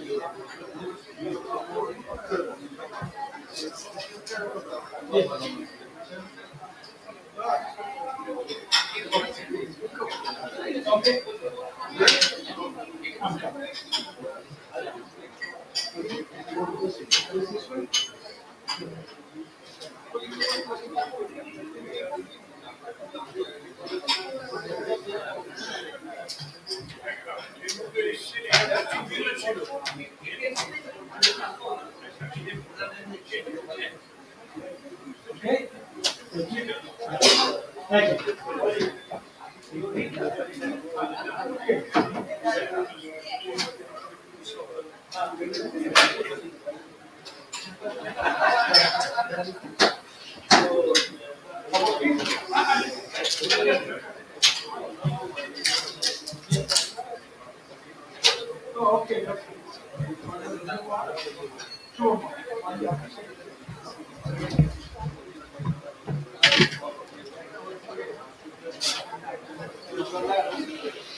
Let's try it out.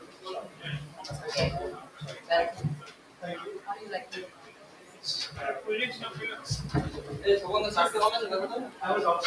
Yeah, I didn't speak. Harish Agarwal, Said you speak Tamil. Sandeep Sengupta, হলুদ যা আছে না দেখতে হলুদ না 20 minutes late. You're about an Harish hour. Agarwal Approximately started at 10. এটা বড় হরিশ আগরওয়াল সামনে বসবে প্রথম হরিশ আগরওয়াল তারপর সন্দীপ সেনগুপ্ত এদিকে হ্যাঁ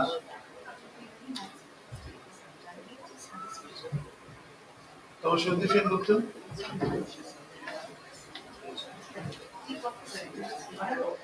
মাইক সাবনালিকা আর প্রীতি সুগর ঠিক আছে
অফ করে দেবো এটা।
ও তুমি এখানে? হ্যাঁ, হ্যাঁ, আমি তুমি তো ফোন করছো। দেখতে পাচ্ছি না।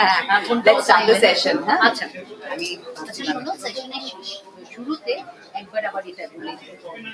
হ্যাঁ ঠিক আছে। হ্যাঁ, তুমি ও নইলে শুরুতে লোকগুলো নয়, আসবে শেষে না। বলবো। হ্যাঁ, শুভমা is the chair, you know হ্যাঁ that, হ্যাঁ, right? ওকে আমি প্রথমে ইন্ট্রোডিউস করছি, তারপরে Yeah, যেরকম first order-এ you আছে। call and then after that four speakers. এখন আর তুমি একটু সেশনটা হ্যাঁ এখানেই বসে আছি দেখতে পারেন, হ্যাঁ, so হ্যাঁ, sweet.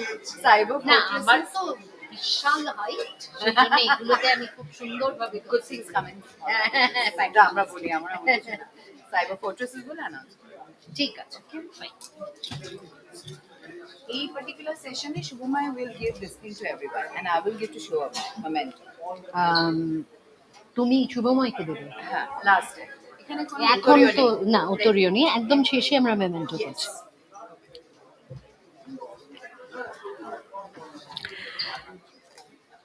Right. So I think most of us are back from having tea and coffee. So as you know, sort of time is running away from us, we are going to commence with the first panel, to which we are all avidly looking forward to: cyber fortresses defending a digitally connected world. And this panel would be chaired by our session moderator, Mr. Shubhamoy Chakraborty. Can we have Mr. Shubhamoy Chakraborty's profile on the screen? And in fact, we have 4 speakers and the moderator.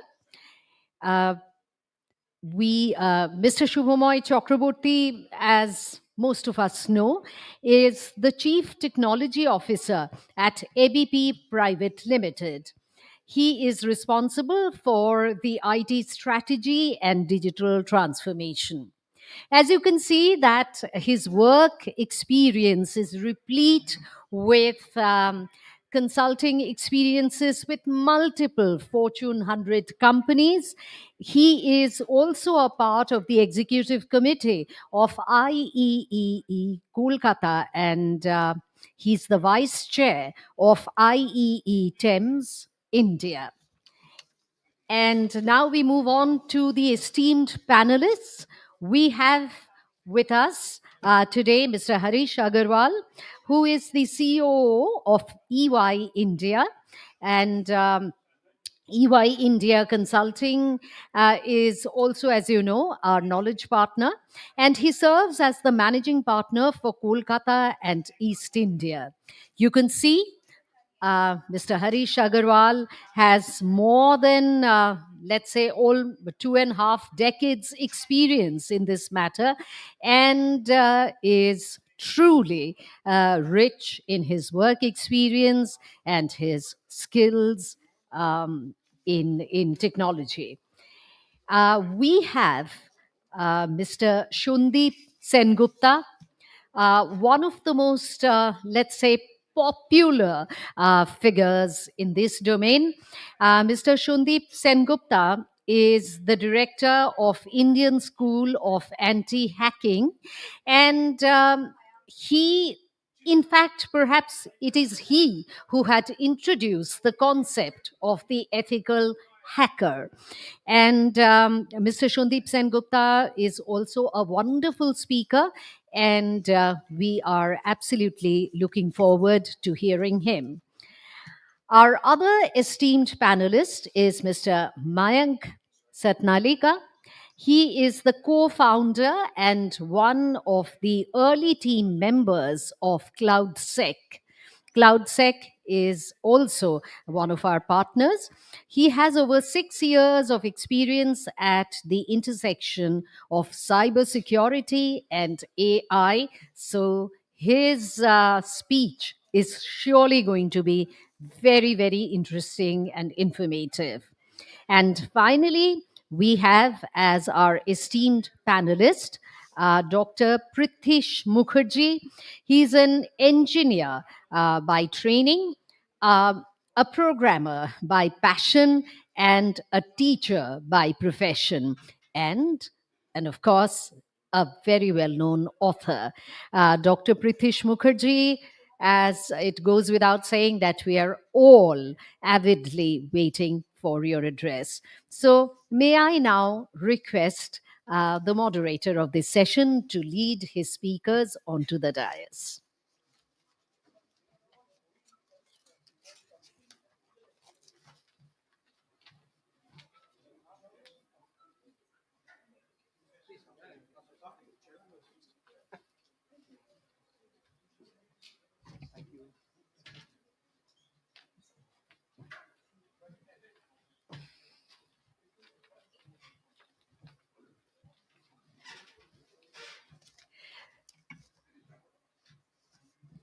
So, right, we are all set to start this session, this riveting session, if I may say so. And may I request the moderator to kindly take over. Thank you. Good afternoon, everyone, and welcome to this wonderful session. This is the first tech session that we are having here, and the first panel is going to be on cyber fortresses. It's very interesting. You know, we have come a long way. Some time back, we used to say that cyber is an afterthought. So when we say cyber is an afterthought, it used to be thought as a tick mark exercise, possibly a audit checklist at some point of time. Then came a time when we started talking about security as part of design. So kind of it came in between. And now today, cyber is the first topic of the day. So which is very interesting. I mean, thanks to ICC that they have put cyber as the first topic of today's session. Now coming to the topic, it's cyber fortress defending a digitally connected world. So, you know, we can talk about the fortress part first. We know all of us instinctively know what a fortress is. It's about moats, about canals, high walls, possibly a little fire on the wall also. And there are defenders, there are offensives. That's what the fortress is. Now, what this fortress is for? The fortress is for protecting the crown jewel, which is there within. For India, we can safely say that today the crown jewel is digital. So how do we protect that? Now, when we say digital, let's expand that a little more. So the way we have changed the world over the last few years is really amazing. I would say magical. So for example, the way we transact, we have Mr. Rajan over here, the way UPI has changed our life, the way we consume product or services, that's amazing. The way we define our identity. For example, Harish was there in Infocom in 2023. He talked about a very interesting incident. He went to US and he was asked to show his driving license for renting a car. And he had pulled out his mobile and shown the DigiLocker app. Obviously, they didn't get it. So they were looking for a card or a printout because that's how the rest of the world works. So that's what the digital asset is. Now, if you move out of government, if you get into the corporate side, I don't think digital transformation is a niche word anymore. I mean, earlier it used to be a keyword for the CIOs and CEOs to write in their resume, but not now. It's the core engine that drives the economy, that drives the business. So that digital asset is what we are trying to protect. Now, how do you protect? There are so many attackers, there are so many players which doesn't follow a rule, which doesn't follow a boundary, which goes beyond barrier. So how do we cover that? How do we discuss on that? That's for the topic today. And we have a fantastic panel here. We have Harish from EY. We have Sandeep, who is pretty well known. He's a well-known face that way. We have Dr. Pritish Mukherjee, who is coming from industry academia background. And we have Mayank, who is a co-founder of CloudSec. So Harish, will start with you. Let's start from the very top, the boardroom. And Harish, you have access to the boardroom of many large organizations in the country, being a senior most person in EY. So when a board or a CEO asks you, "Are we secure?" So they generally expect a yes/no answer. But how do you kind of traverse the road? So simple yes/no to a nuanced answer. No, thanks, Omar. I don't think there's a simple yes or no to this. It's like Schrodinger's cat. It's not a binary state of whether you're secure. You try, your best to be secure.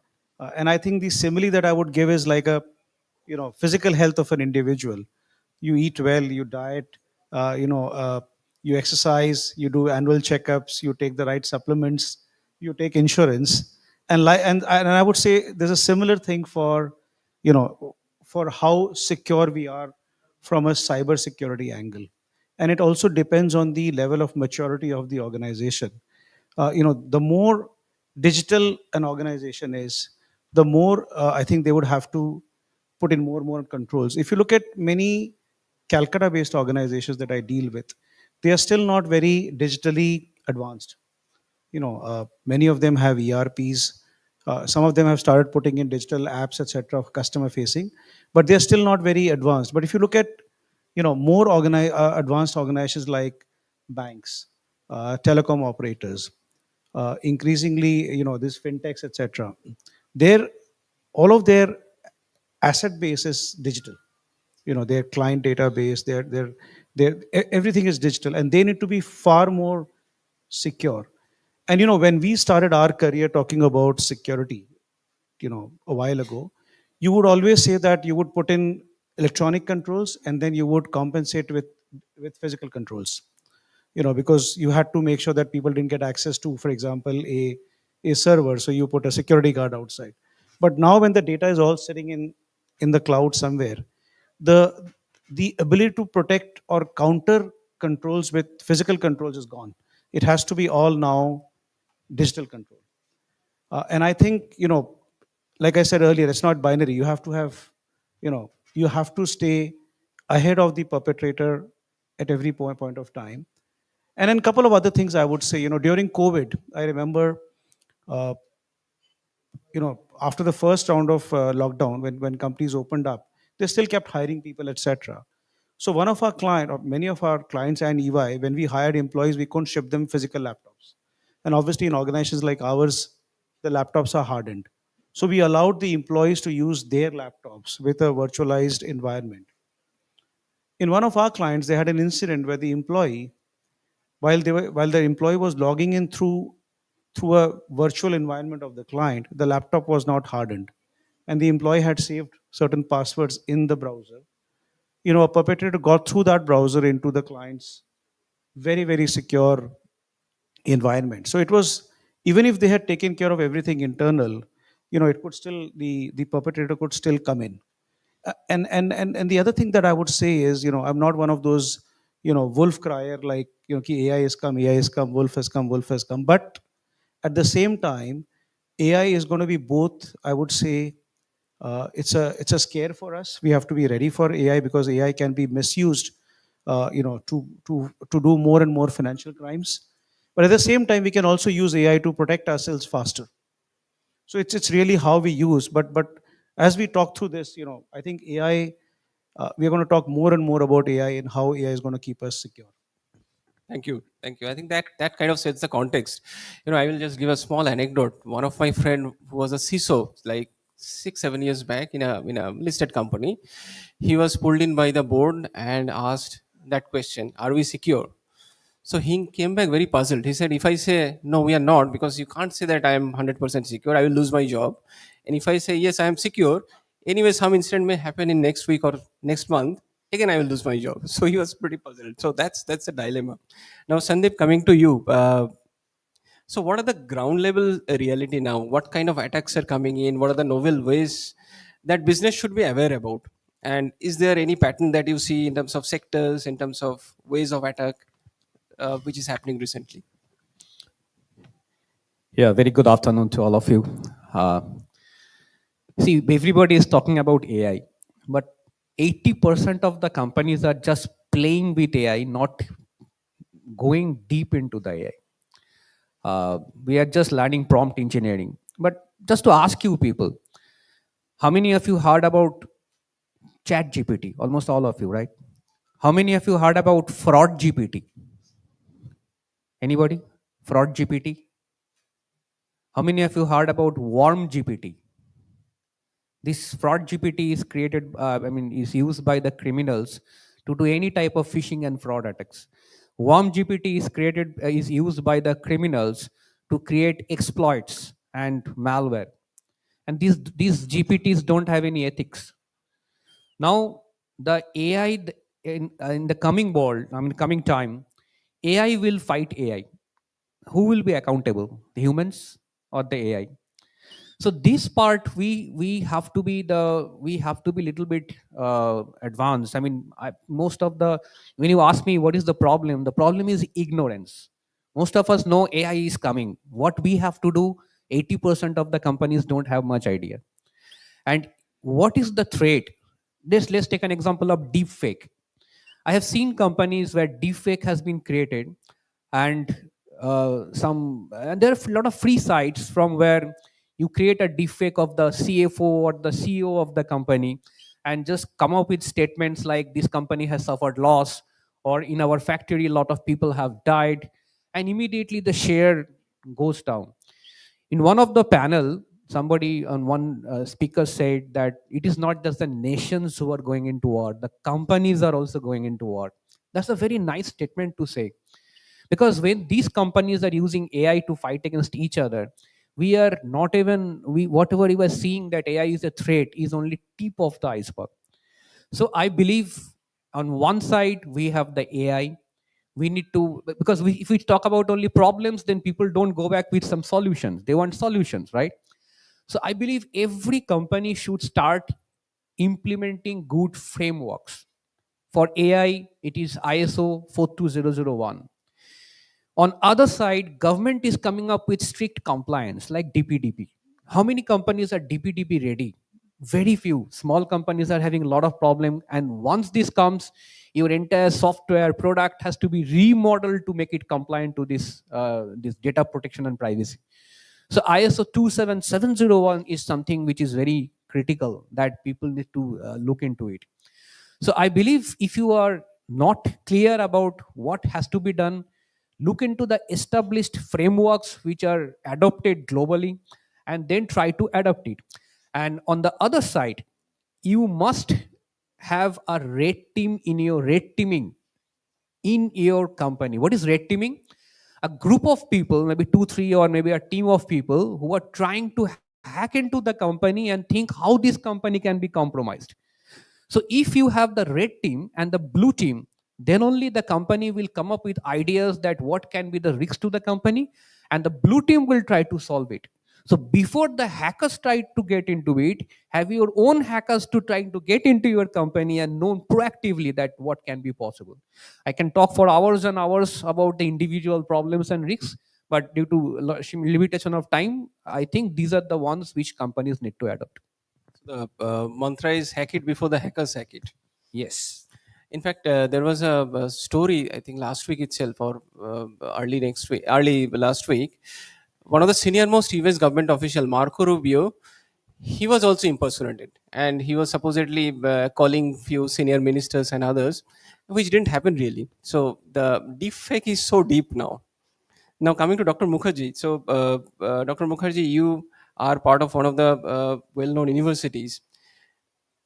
We would like to know from you about how we are teaching cybersecurity today and if there are any changes required.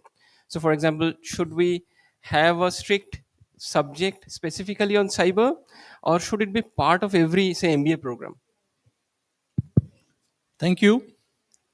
And perhaps, Shubhamay, our session is not that interesting. We see lots of people looking at their smartphones and doing WhatsApp and Facebook. So perhaps we should, drum up some more interesting things out here.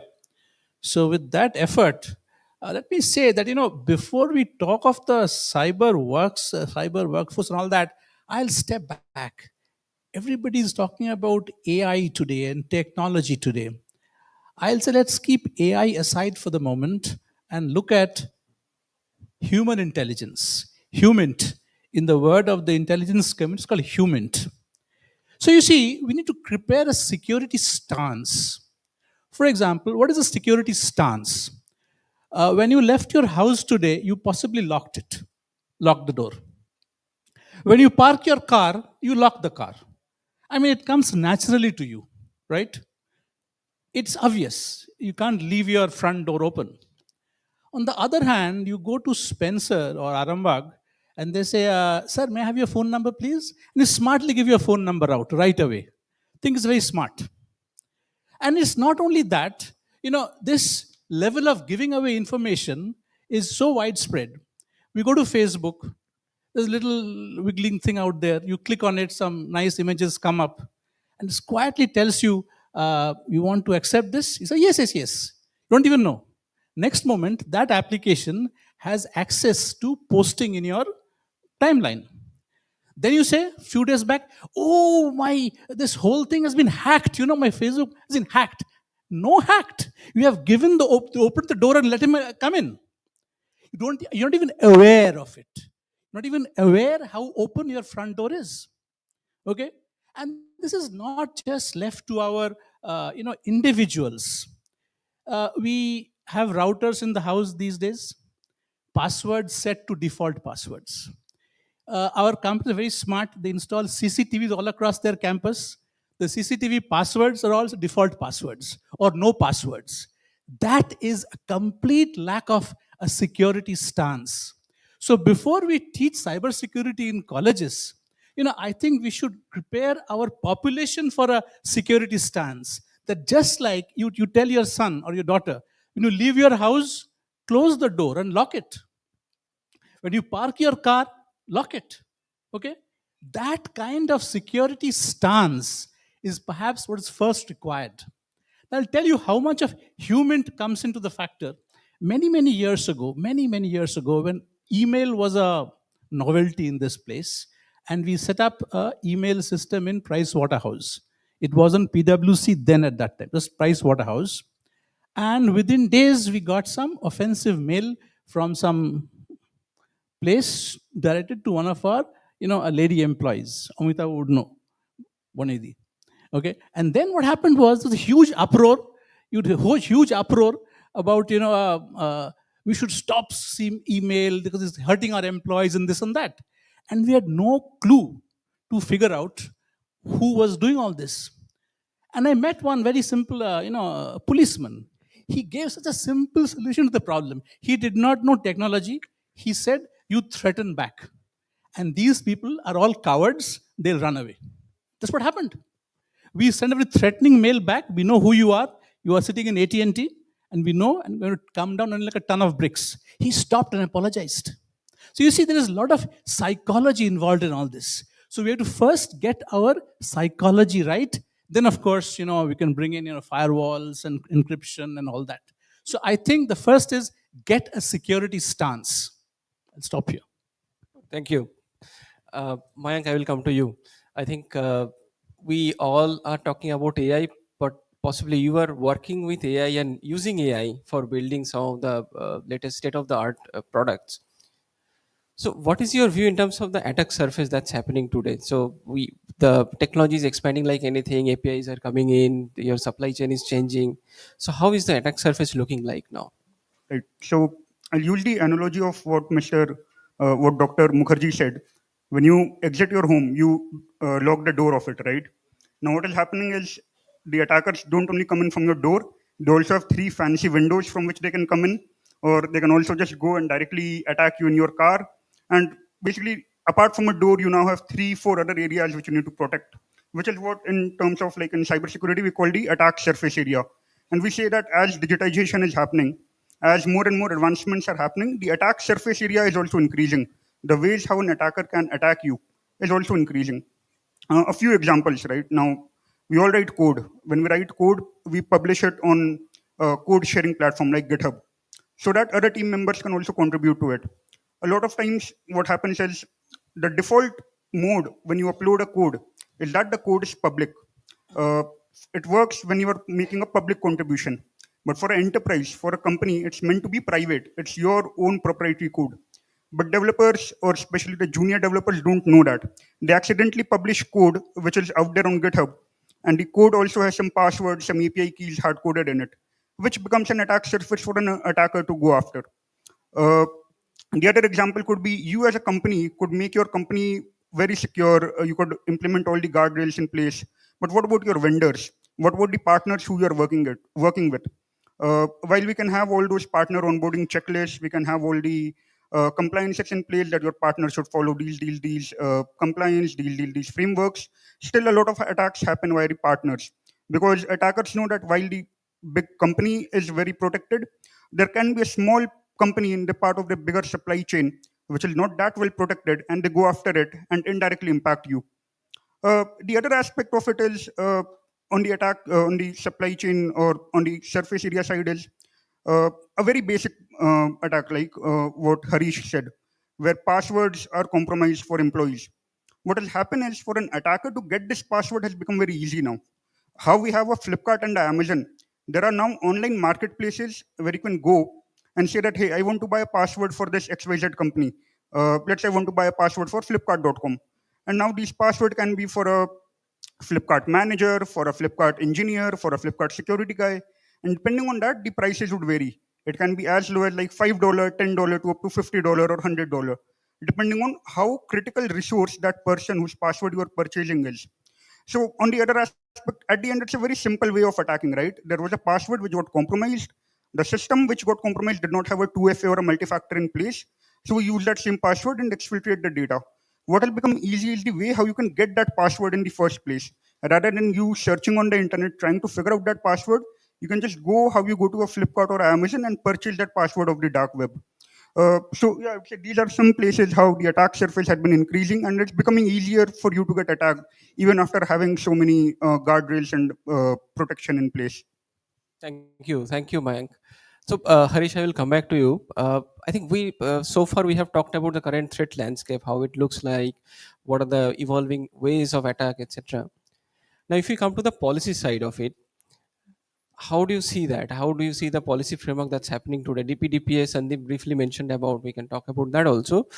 But do you? I will just add to that. Do you also see any issues in terms of compliance? So one side there is policy framework, how it's evolving, and second part is how do we see the compliance happening, or if there is any challenge to that rather. I think it's a mix of both. One, is regulation. So in our country, I think, slowly, we've taken steps in the right direction. When the IT Act came out, it had, certain sections which were, which made people more compliant. Section 43, etc. And then, CERT kind of has become far more helpful, I would say, over the years. They keep a repository of incidents that happen, and they try to help organizations in being more and more secure. DPDP, Sandeep mentioned also, is coming in now. DPDP, if you say, most of it is a replica of what GDPR did, 10 odd years ago, 12 years ago. And many larger companies in India, which are already transacting with international organizations or international customers, have kind of already imbibed the needs of GDPR. So I think their preparedness, I would say, is much better than it should have been.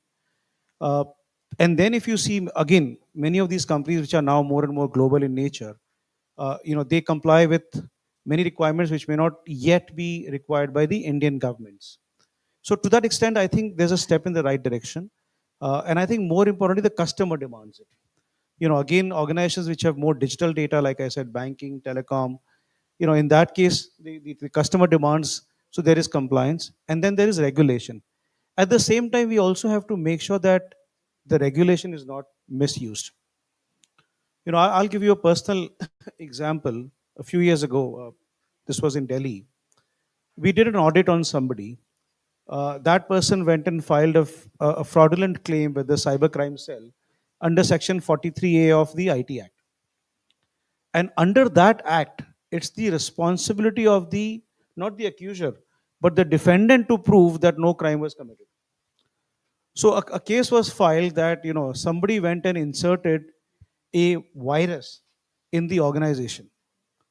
And we were like, what, our people have not gone to your organization physically. Nobody has sent even an email to your organization. How can we prove that we have not inserted a virus? But the way the act is, maybe it's changed now, I've been slightly away, but at that point of time, the way the act was written, I actually went to see the DSP cybercrime cell. He said, "Aap bataiye, aapne virus nahi dala hai." So I think we also have to be careful that these regulations are not used to, you know, to you know to result in acts like this, whereby a common person, has to run pillar to post trying to defend himself or herself. And at the same time, there should not be over regulation. So we have we have taken steps in the right direction. The education level is going up on the need to comply. At the same time, I think we also need a interdepartmental coordination to make sure that several departments are not asking the same information or the same compliance and are not being too over policing.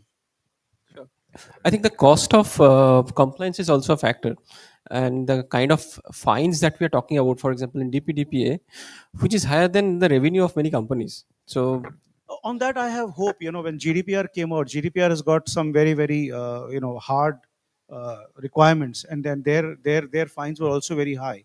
But we haven't seen anybody having to pay those kind of fines. On that, I hope. But my issue is, in some regulations you have a criminal liability, whereby a warrant can be issued or the individual can be asked to go to jail. That is very different from having to pay fines. sure. Thank you. Sandeep, I will skip you. I will go to Dr. Mukherjee first. Dr. Mukherjee, we have now kind of moved a lot in terms of cyber readiness from the national standpoint. We have, for example, CERTIN, we have NCIPC for the critical information infrastructure perspective. What is your view on that? So, are we in the right direction? Are we doing the right investments in terms of securing the country as a whole? If you look back at the security environment in this country, you'll see there are securities manned at different levels. At the apex level, we have the Indian Army.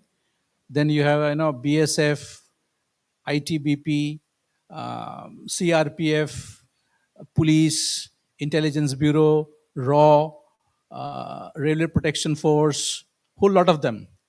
There is one particular thing which we very often miss, that is the CISF, the Central Industrial Security Force, which manages and maintains our critical infrastructure like the airports, the ISRO stations, and those kinds of things.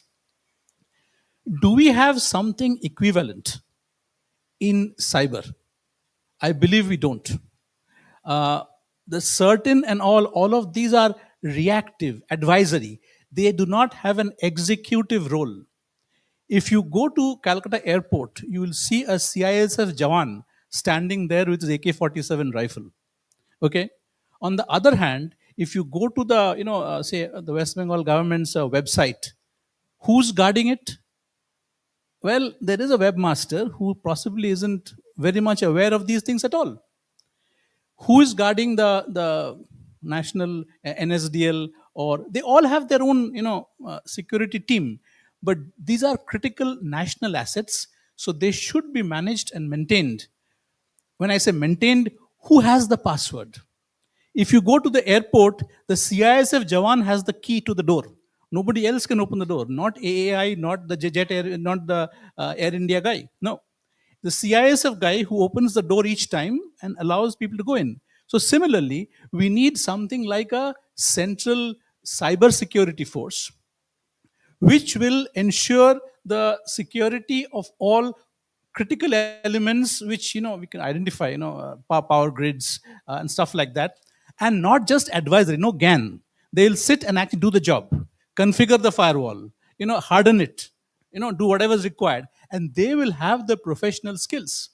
Same thing can be also taken up by our private security companies. Today, if you hire, say, Group 4, okay, they'll come and they'll secure the perimeter for you. They'll put down locks and two guards and whatever. Group 4, there are many others. Similarly, we should get such people, and they should offer these services. You see, if you take a look at it, uh, if you take a factory, the factory manager is perhaps doing the production, goods in, goods out. But the Group 4 guy at the gate, he's the one who's securing it. He does not know about production. He does not know about ERP software. He does not know about accounting. But he knows one thing: who comes in and who goes out.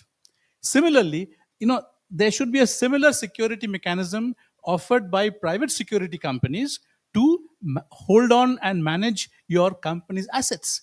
Otherwise, you see what happens? Uh, Tomorrow, I'm running a small, say, 50-man company. I have installed a software, of course.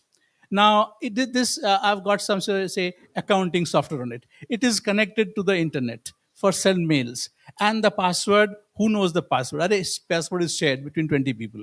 Okay, and then viruses come in and all that. So the ordinary person who's managing, say, an accounting function in a 50-man company, he doesn't have a clue about how to do all this. So you need a security mechanism to come in. So I think we should institutionalize the security at the national level, CISF, at the local level, maybe private security companies. That's my thought.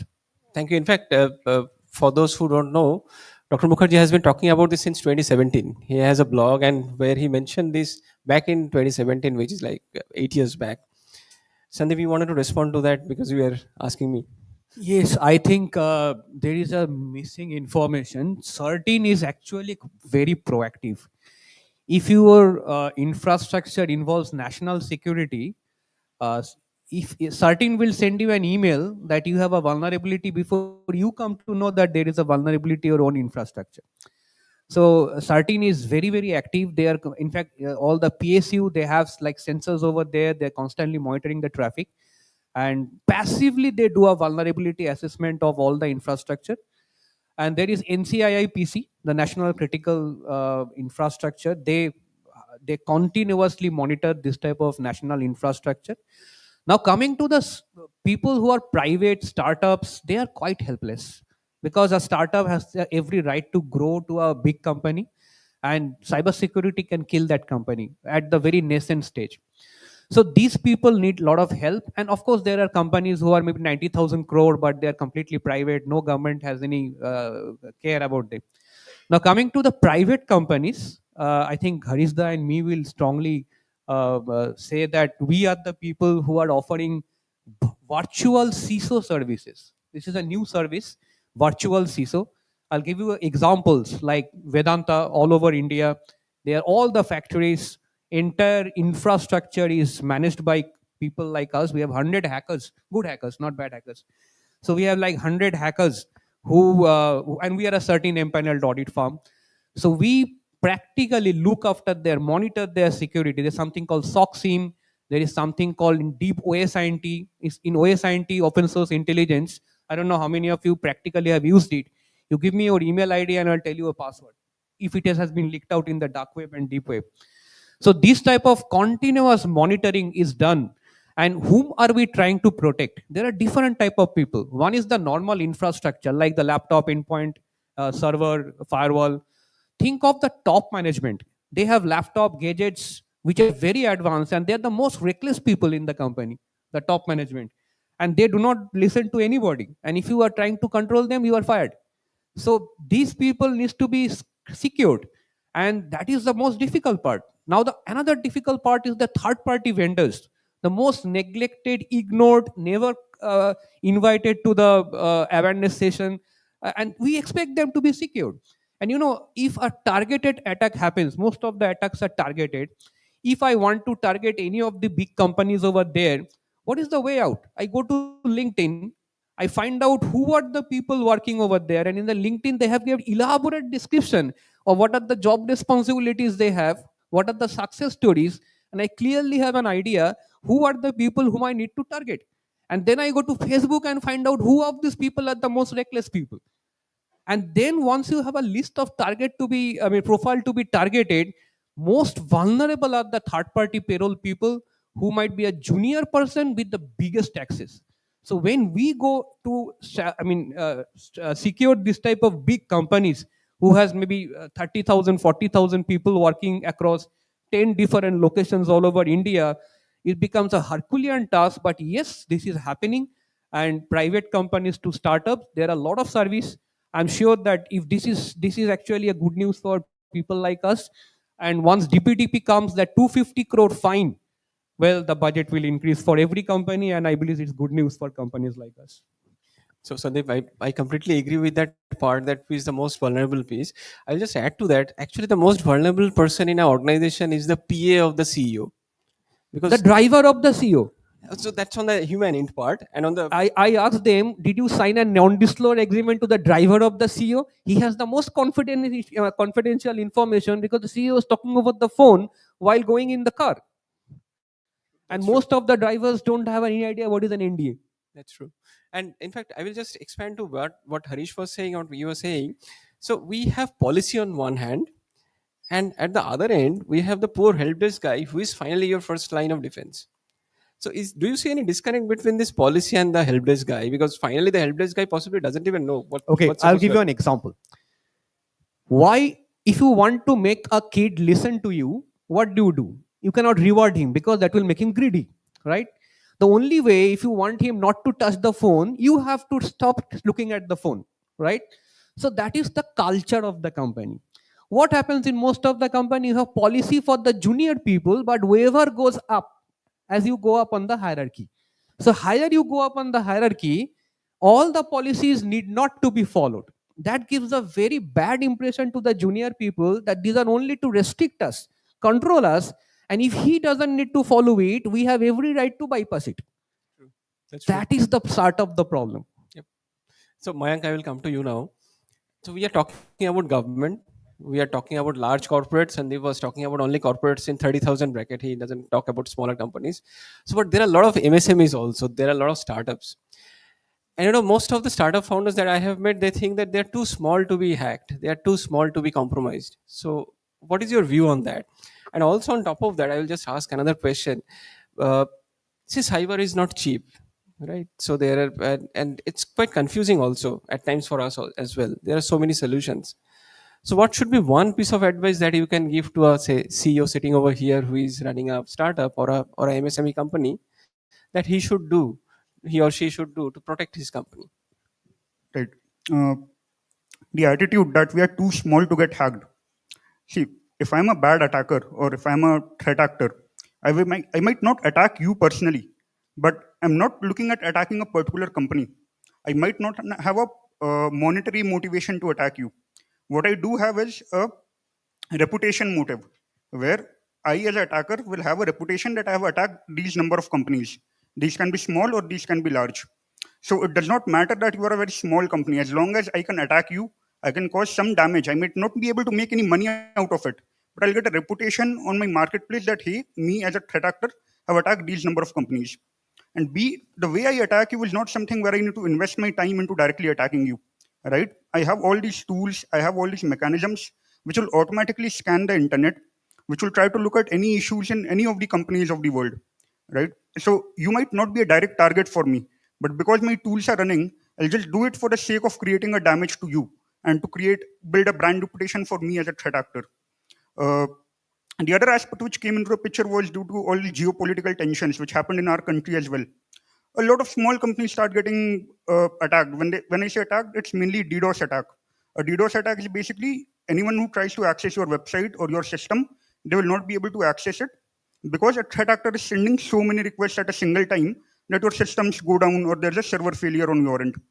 Now, these are not big companies which got attacked. Any small company, they could find a server, or they could see that, hey, the web app or the domain is not well protected. They'll just DDoS it. Why? Just to show to the other side. For example, if it's like a geopolitical war between country and country B, country A, all the threat actors will start to target all these companies in country B, and vice versa. Why? Just to gain those brownie points or these kudo points on the internet. So yes, while you might be too small to have any monetary benefit for the threat actor, you will still come as a result of the threat actor doing his own day-to-day operation. Uh, Coming to the protection part, right? We have all those standard firewalls, endpoint security, all those in place. I would say the biggest or one of the most low-hanging fruit, which as a small company, whether it's a small company or as a large company, we see the same mistake happening in large companies as well. Ensure anywhere where your employees or your partners are logging in are having 2FA protected. A good number of attacks which we see are purely because of these passwords compromise, where at one portal, while you might have a SSO login or you might have a ADFS setup, but there's one endpoint where your employee logs in which does not have a 2FA, or the password is like an admin and the password is password, which leads to the main data exfiltration. So it's a very free, it does not even cost you money. What it costs is some time being spent. It introduces a level of friction among user to enter that 2FA, but it's a big, big lifesaver in a lot of cases. So a free solution, but just add 2FA in all your endpoints, which should give you some peace of mind, at least from a data exfiltration point of view. Thank you. So, in the first round, just to recap, for first round we talked about the threat landscape. Second round we talked about the policy and frameworks and kind of the challenges that we face in. This is the third and last round, which is about looking forward. So, I'll come to Harish first. See, we'll go back to the topic. It was about building a fortress. Now, building a fortress requires investment, right? So, when you ask for the investment, what do you think is the biggest stumbling block that people face? Is it money? Is it culture, or is it technology? I think it's all three, you know. But I would say still cultural is the top. And I think there are two parts to it. I think we've had other panelists speak about it. As a culture, I don't think we respect digital data or intellectual property, at all. We are very comfortable giving out our personal information to anybody who asks for it. Be it mobile number. We put out many things in social media. Invariably 80% of the passwords of people are a mixture of their names, their kids' names, their pets' names, and their date of births. All of those are available on social media. Culturally, you go to, now it's stopped to me, but until a few years ago, I would go to anybody's house. The first thing the auntie would say is, Beta kya kamate ho? So we are very comfortable asking things which would be extremely personal in any other culture. Then we are very comfortable sharing, music. We are very comfortable using pirated stuff, sharing books. These things are not acceptable in cultures which are more and more secure. Uh, and again, we also have this culture, kya ho jayega? It's visible when we drive a car. We don't care, if it's going to hit somebody, or if you're being careful. Do we take insurance in time, health or life? We don't. And I think that culture has kind of gone into everything. I'm not trivializing this thing, but it's gone into everything. So most of the clients that I deal with, they wake up about the need for cybersecurity only when something has gone wrong. Either something has gone wrong in their organization, or it has gone wrong in somebody who was very, very close to them. I'll not name, but some of you might be aware. A couple of years ago, a large pharma company got hacked. And, as a result, their production was shut down for 4 weeks. It was not that their IT system shut down. Their production shut down for 4 weeks. Now most of India's pharma companies export generic medicines to the US. Once the US regulator found out, then they wanted to do more testing on all of their factories. Now come back, when you say financial, from cultural, I'll move to financial. What is the cost of cybersecurity? Was it the cost of money that you spend on paying to your CISO function, investing in stuff, or firewalls, etc., investing in education? Against that, the revenue loss that you had for not having production on for 5-6 weeks. So again, it's the job of the people who are responsible for security to make sure that their management becomes aware of the pitfalls of not investing the right amount of money. And I would say technically, technologically, the more advanced you become, the need to invest in security increases. I was visiting a client, this was outside India a couple of years ago, and they said, we don't need cybersecurity. So I asked, please explain. He said, this is my server, it's not connected to the internet, and it's written in COBOL. I don't know if half the people in this room have even heard of COBOL. It's such an old technology that I don't even know if hackers would, in this day and age, would even know how to write a script to attack a COBOL system. So I would say, actually being technologically backward in this case is an advantage. But the more you become technologically advanced, you have to be more and more careful. I think that's what I've been hearing my panelists. I mean, everything is here, right? My iBanking is here. Many of us also put the passwords for the iBanking in this. So everything is here. So I think it's really, I would say, comeback cultural. We have to become more cognizant about the cost of, getting attacked by a perpetrator. The cost of not doing it is far higher than cost of doing it. That's the message. Yes, but again, if you go and talk to many traditional CISOs, they shy away from a return on investment discussion. That cyber security is this holy cow. Don't ask me about cost of compliance or return on investment. They should take it head on, that this is what could happen, and this is what has happened in several companies. I'll give you the case of another company. There used to be this adult dating site a few years ago, you know, uh, and then they lost the personal data of all their users and credit card on the internet. That company went bust. That's true. Sandeep, I will come to you. Give me one quality that we should have for building the future of cybersecurity professional. See, cybersecurity should be taught at the school level. It cannot be the more senior you become, it is difficult to adapt the technology. I think law, cybersecurity, all these things should be added to the school curriculum, and I am personally fighting to even add it properly into the college curriculum because the syllabus is still very obsolete, backdated. Now, coming to the corporates, I think every corporate house must have good knowledge sessions on how to automate each and every department using AI, right from finance to HR to anything you do. Because without AI, you cannot reduce the cost. And if you cannot reduce the cost, the competitor can reduce the cost and will have a market advantage. Now, coming to use of AI, coming to the cyber security part, if you upload an Excel file in chat GPT paid version, they can practically do a income tax return for you. Now, will you do that in chat GPT? Where is this file going to? Who are you going to share with it?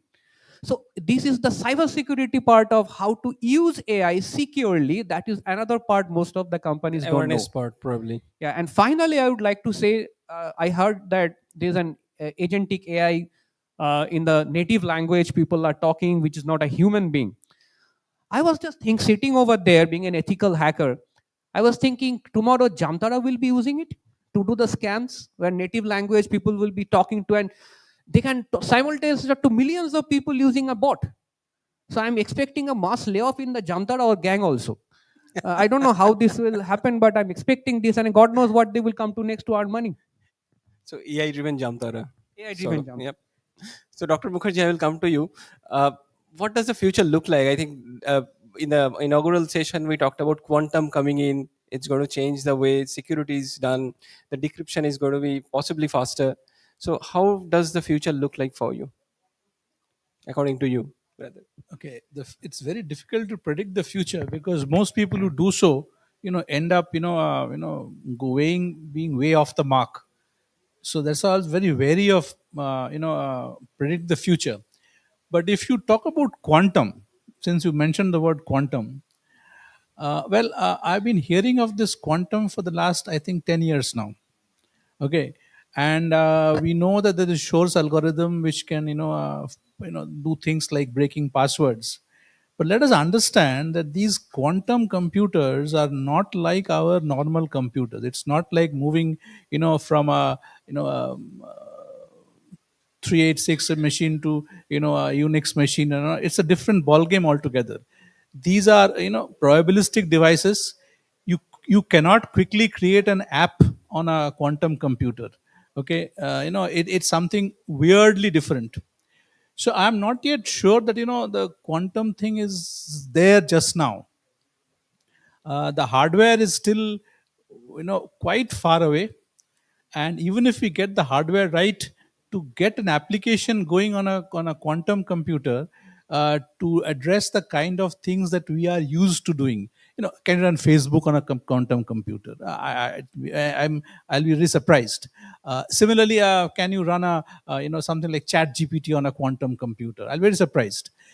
Quantum computers are used for very, very specific things. So I am not there as yet, but again, I may be proved wrong. Tomorrow there might be some breakthrough happening, and I'll be proved completely wrong. But if you compare with other technologies, like AI has had a very fast ramp up. The algorithms were there for about 30 years, but once we had this NVIDIA type chips, boom, it went through. Chat GPT came to the picture. So until there is some event like that happening in the world of quantum, until we see that happening, I do not foresee any immediate breakthrough in terms of security as of now. Thank you. Mayank, last question to you. How are you, I mean, as an OEM, as a solution provider, how are you preparing for that future? So, for example, 5 years down the line, what should happen? How do you prepare your product for that? See, honestly, commenting on something 5 years down the line is too, I would say, with confidence, no one would be able to do it correctly, especially with the rate at which things are changing in today's world. ChatGPT launched maybe 3 years ago, and today, if you compare it with the version 1 of it, there's leaps and bounds in terms of improvement. But at the end, these technological advancements are just tools. These are not things which will attack you. How you use it or how you defend against it is what will attack you. Uh, uh, if I talk about cybersecurity, right, it's always been like a car chase or a cat and mouse game.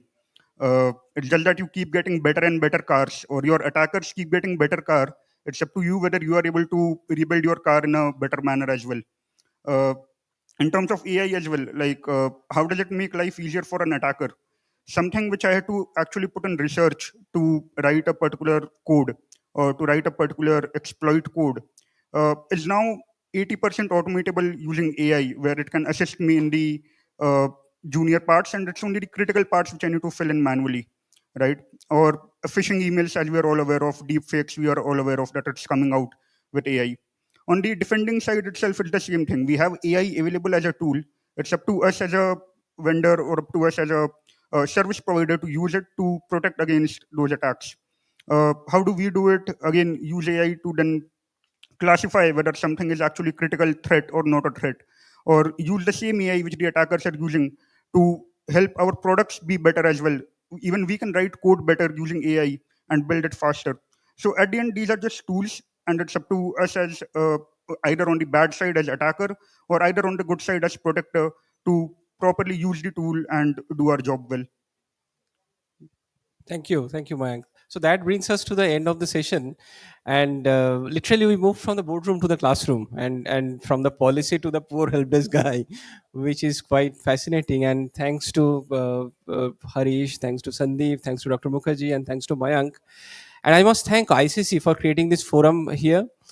Thanks to Amitabh Uda for chairing this panel and bringing all of us here. Thanks to Dr. Singh.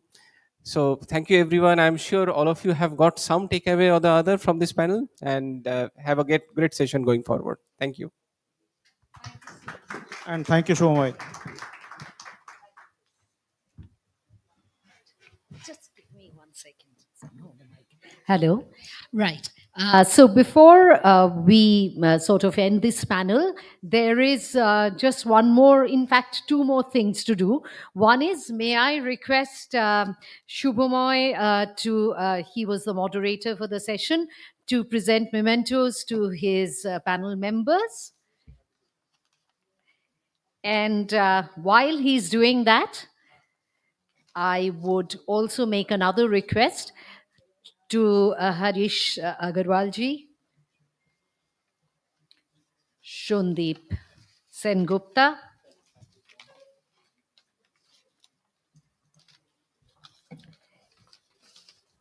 Dr. Pritish Mukherjee,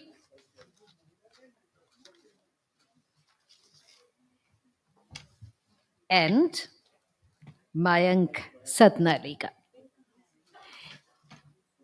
And of course, for the moderator, may I request Raina Guha, who is the Deputy Director and in charge of this entire uh, let's say endeavor, to present to do the honors for the moderator. And thank you, a big round of applause.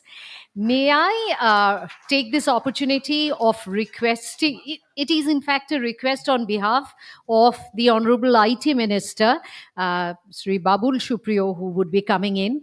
He has specially requested all the speakers and the moderators to stay back because he would specially like to address them. So this is a request to all the moderators, all the speakers, not to leave the premises and to wait for the Honorable IT Minister's arrival and session.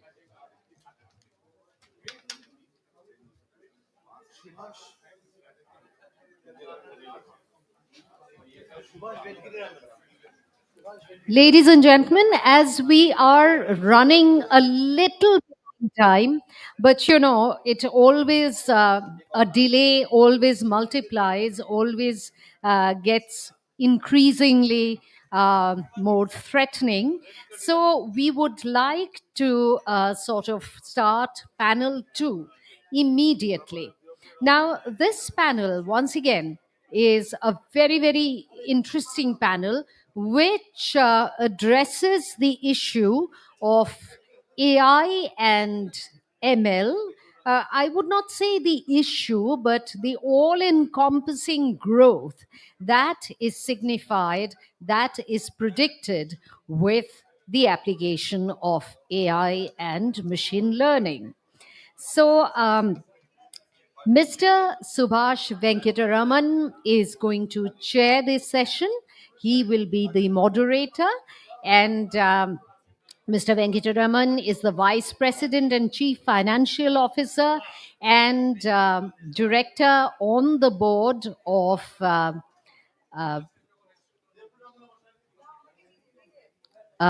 yes. Can we have his profile, please? Mr. Subhash Venkataraman's profile, please. Right, right, right. So, Kyndryl India, the Vice President and Chief Financial Officer of this organization, is Mr. Subhash Venkataraman. He has 25 years of experience of holding key leadership positions in various global organizations, and he is also one of the best moderators that we could find or to address this particular panel. Right, and the speakers are Mr. Debopriyanandan, a seasoned professional with extensive experience in cloud sales.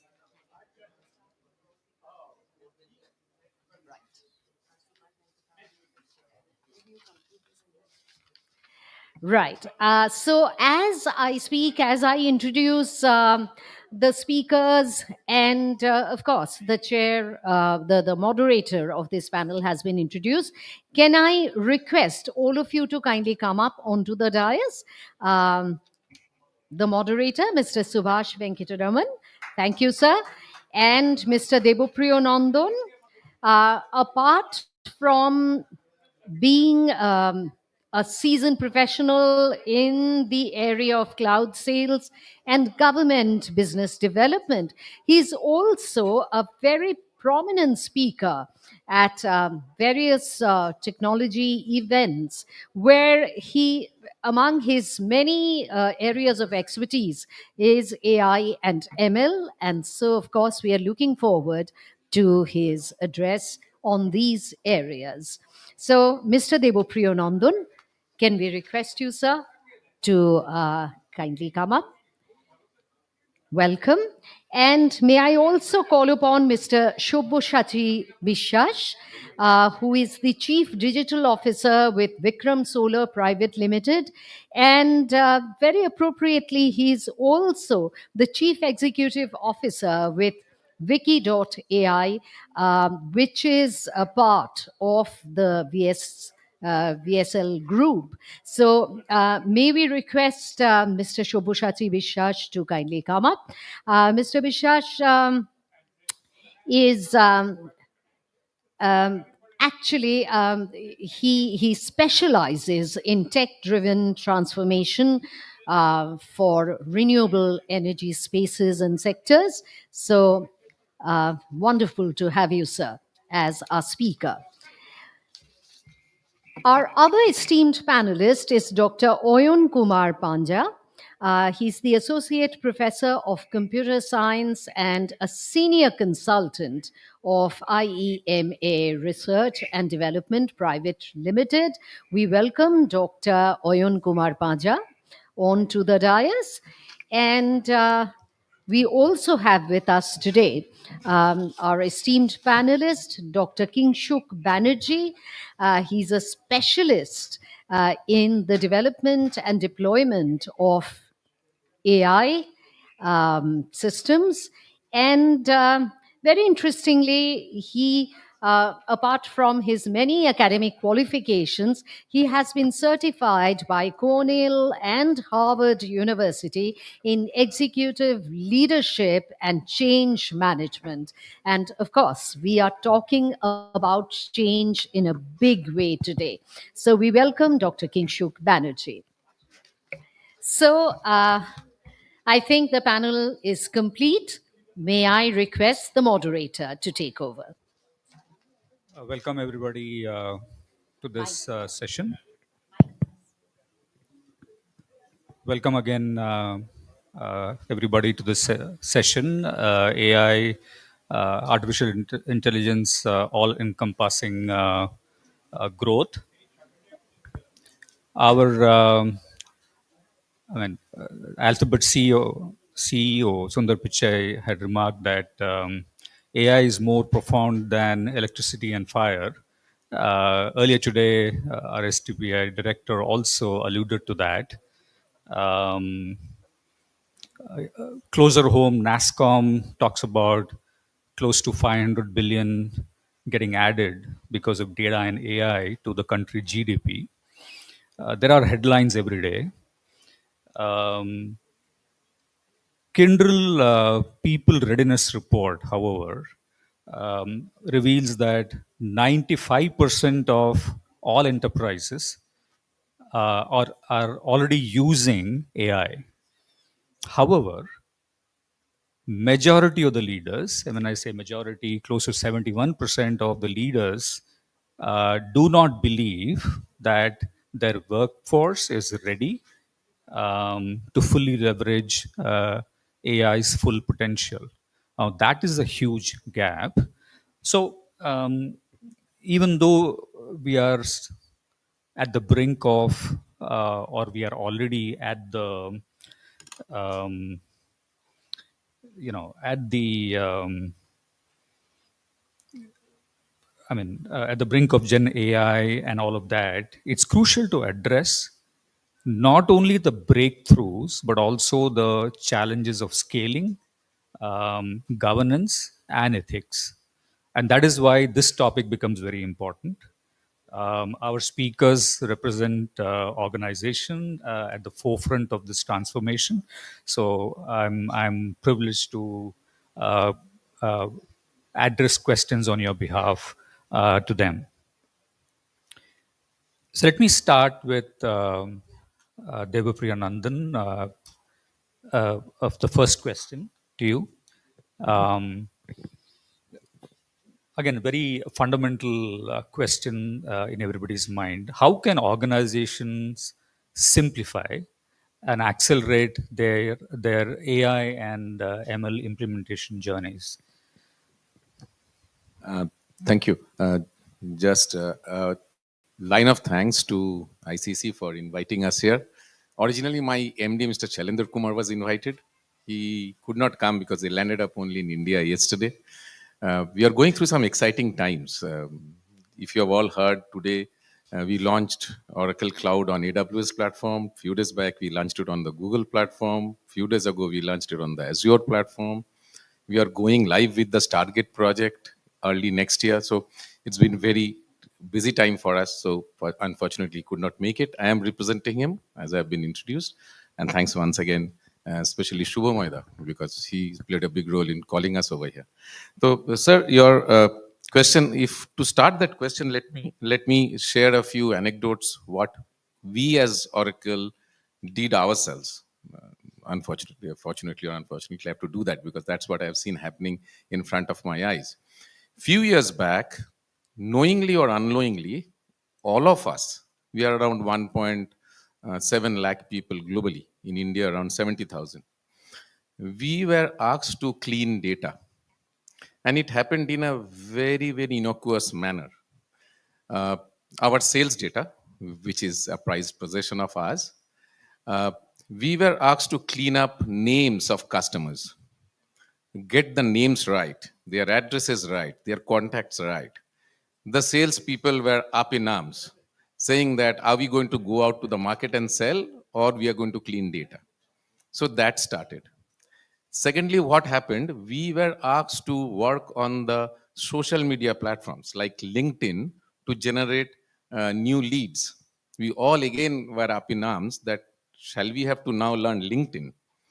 So that's how we started a few years back.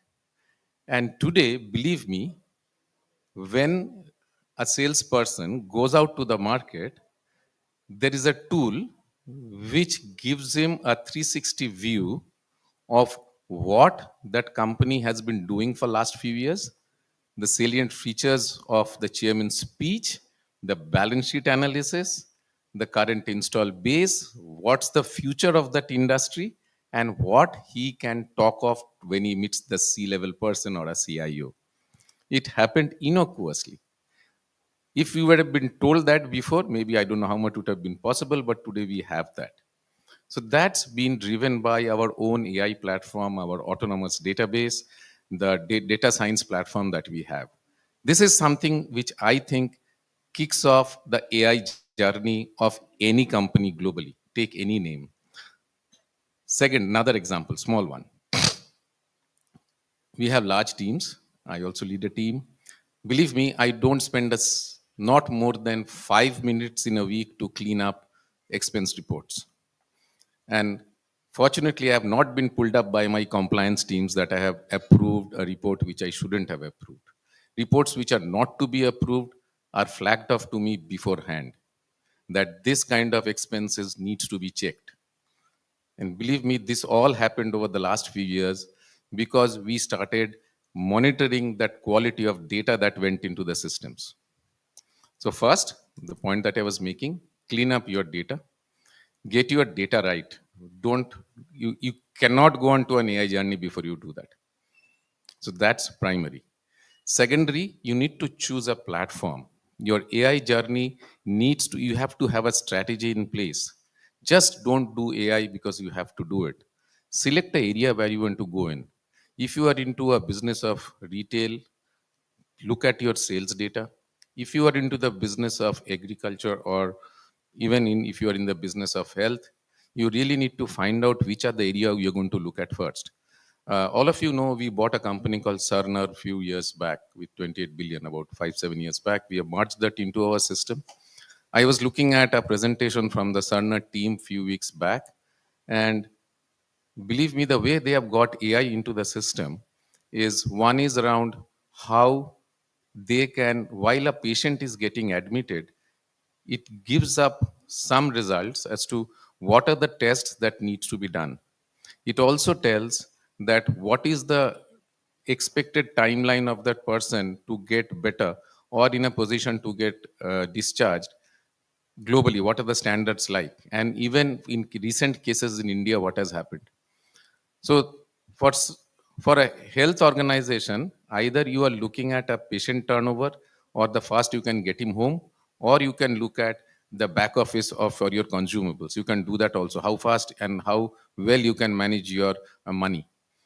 That's one look at it. So as I said, first, clean up your data. Second, look at the priorities. And third, select the right platform. Would you want to go on cloud day one? If you want to go onto the cloud, what kind of platform you need? What kind you hear of Cohere, Llama, Meta, everybody, right? Today you AI on WhatsApp, you can do AI, you can ask questions and you can solve it. If you have a closed nose, you can write on a Gemini and it will give you what to do next. So you have to plan what you want to do. You can start with in a very innocuous manner. As I said again, start a WhatsApp chat for your customers or your internal customers. Can as a CIO, can you put up a WhatsApp chat within your company whereby an employee sitting in a far off place can chat with you saying that what he's having a problem with his login, or having a problem with his laptop, can he solve it on the WhatsApp? So please plan it. So three things as I close my point now. Look at your data, clean your data, get your data right. First thing, that's how you should start. Second, set up your priorities. Which other you're going to look at? Are you going to look at a citizens, an internal centric AI operation, or you're going to look out to your customers? Third, select the right platform. Just before ending, I'll tell you, select the right platform is extremely important. Few statistics, pardon me, I work for Oracle, so I'll give you a few statistics which is to do with Oracle. All of you know about Oracle Autonomous Database, right? Today, Autonomous Database runs a huge part of the world's economy today. In India, 50% of UPI runs on Oracle Autonomous Database. In Autonomous Database, globally, hourly, we run 30 billion transactions globally. The nearest person is much lower. That's not the point. Point is, as Sandeep was saying some time back, if you don't have a way of managing your data right, you will not be able to get onto that journey. Security issues, hacking, everything will come to the front. So it's an indication that data is the king. So do that first, and then you can go on to the AI journey. Did I make sense? It does. Thank you. Would you have added also as a fourth point on constant education and reskilling of workforce? You think so? More Yeah. importantly, open to the idea of change. Would that Yeah, be a great, factor also? fantastic. Me and Monojit was discussing this on tea just some time back, skilling, and both of us couldn't agree more that what we are looking at going forward, we have defeated the Moore's law, as Mr. Sen said. Moore's law is out of the window. It's no more 1.5 years. It's few weeks maybe. Everything changes. So skilling, skilling, and skilling. So you would be happy to know that we work. Again, I'm saying Oracle because I work for it. We are training more than 1 million ITI and engineering graduates across the country to come up to a level where they can start getting into this bandwagon. You talk of AI today, we talk of quantum today, we talk of AR, VR today. Andhra government is talking of a quantum tower. An ITI pass out getting into a quantum tower is impossible. Don't take me otherwise. We don't have the curriculum for that. We are all engaged in curriculums across the country. Teach him first. Let him know about the basic difference between generative AI and cognitive AI, what he's going to do. Teach him more about cloud. Teach him more about data science. At least let him know that. Tomorrow, Monojit is going to recruit him. He needs to recruit 30,000 people in next 1 year. He has committed that few days back. How is he going to get those people? So skilling is extremely important, sir. If you have to work, even a downstream company working with TCS, I'm sure they now have a huge list of KRAs for them to fulfill before they can work with TCS. So that's also a way of getting business and also doing your internal jobs. Sure. It's very much important. Thank you for pointing it out, sir. Thank you. Thank you. I guess employees have to be ready to pivot all the time. Okay, my next question is to Dr. Ayan Kumar Panja.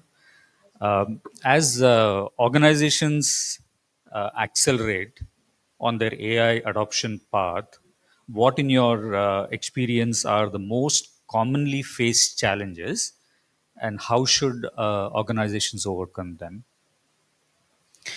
Right. So first of all, thank you to ICC for organizing such a planned event and inviting me and the others.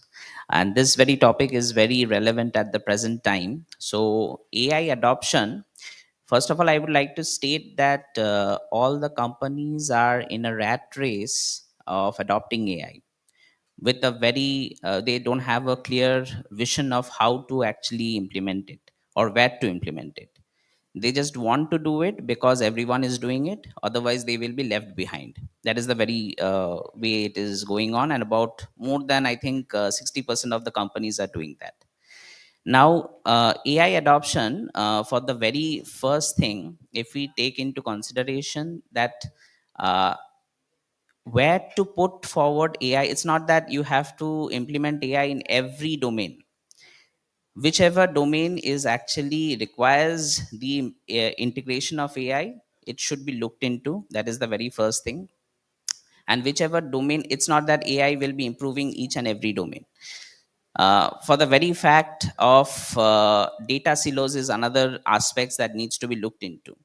Data silos are containerization, where each of the informations are pertaining to each of the departments are actually containerized, and the sharing of information is not done in a proper manner. Say suppose in our company we work on the IoT products. uh, so IoT products, we actually develop predictive maintenance motor health monitoring devices at IEMA Research and Development Private Limited. And we have the divisions for AI engineers who actually work on the predictive maintenance part. Now, the information on IoT and how IoT actually works, that is being actually limited to the division on IoT. The ones who are actually working on the predictive maintenance part, they are the data analysts. So if the flow of information is not proper, then the understandability of how to actually perform the predictive maintenance in a proper manner won't be we cannot achieve the targeted goal. Second of all, the amount of investments that are made on the AI is quite large without a clear view on the ROI. So we have to start with some pilot projects about, and also study the feasibility test before actually diving deep into how it will actually how we will be able to proceed with the integration, and how the ROI will actually we will be able to get the required ROI. And obviously many companies, about more than 70% of the employees, are of the very fear that if they start utilizing the AI, they will be replaced, which is a very vague idea. And it should be so that some best practices of actually tutoring and just teaching them how to actually integrate in a proper manner so that they are not being replaced, that should be looked into. So that's really much it. Thank you. My next question is to Dr. Kingsh. How are AI and generative AI transforming Industry 4.0? And what are the real world examples that or use cases you're seeing today? Sure. So, first of all, thank you very much for having me here. How is AI and Gen AI, how are they transforming the business? They are indeed transforming the business rapidly, particularly if I look at it from the Gen AI perspective. The way I see it today, worldwide, all the industries included, finance, securities, telecommunication, anywhere, number one thing that we need to do is to answer questions. People have so many questions. They are looking for information. Basically, it's a search problem. The search that you have been doing over the Google, now that search, you may consider it plus plus with deep information retrieval. So it gives you back the answer. B, it helps you assist with some reasoning also. This is tough because reasoning really is not baked into artificial intelligence unless you program it. However, that paradigm is slowly changing. If you go to ChatGPT today and if you ask 2 plus 3 equal to 5, fine, we understand. But you come up with a phrasing like this. Your prompt engineering, your prompts include like this: 2 plus 3 is equal to 6, 2 plus 4 is equal to 8, 2 plus 5 is equal to, say, 9. So you are kind of, not exactly adding them. You are adding an increment to it. And if there is a pattern in that increment, you can trust ChatGPT to induce and come up with an answer. Now, that is something phenomenal. It is understanding how your thinking is. What is your thinking pattern? Usually, you add these numbers, you give the result. But now you are not doing that. You are adding this number and you are also adding an increment to it. This kind of induction, as opposed to deduction, that is the power of artificial intelligence. It has started slowly reasoning, but not really the reason, because 200, 300 years of computer science, all the mathematical optimization, all the statistical programming, obviously you cannot replicate using a large language model at this stage, at least for now. So how do you go and come up with some more deep information retrieval? And that is where the interface between the humans and computers are going to change in a big way. Today, that has already started happening. In many of our applications in the enterprise, we see people not really clicking anymore. They are engaging with a dialogue. And as what is my sales East Coast, you get an answer. Can you dissect this number? Can you go and create a pie chart? Can you do this table? And AI and generative AI is replying to that. And now this kind of thing, just to let you, the last point, this is possible 2017-18 onward. There is a big change in the artificial intelligence that is called transformation architecture.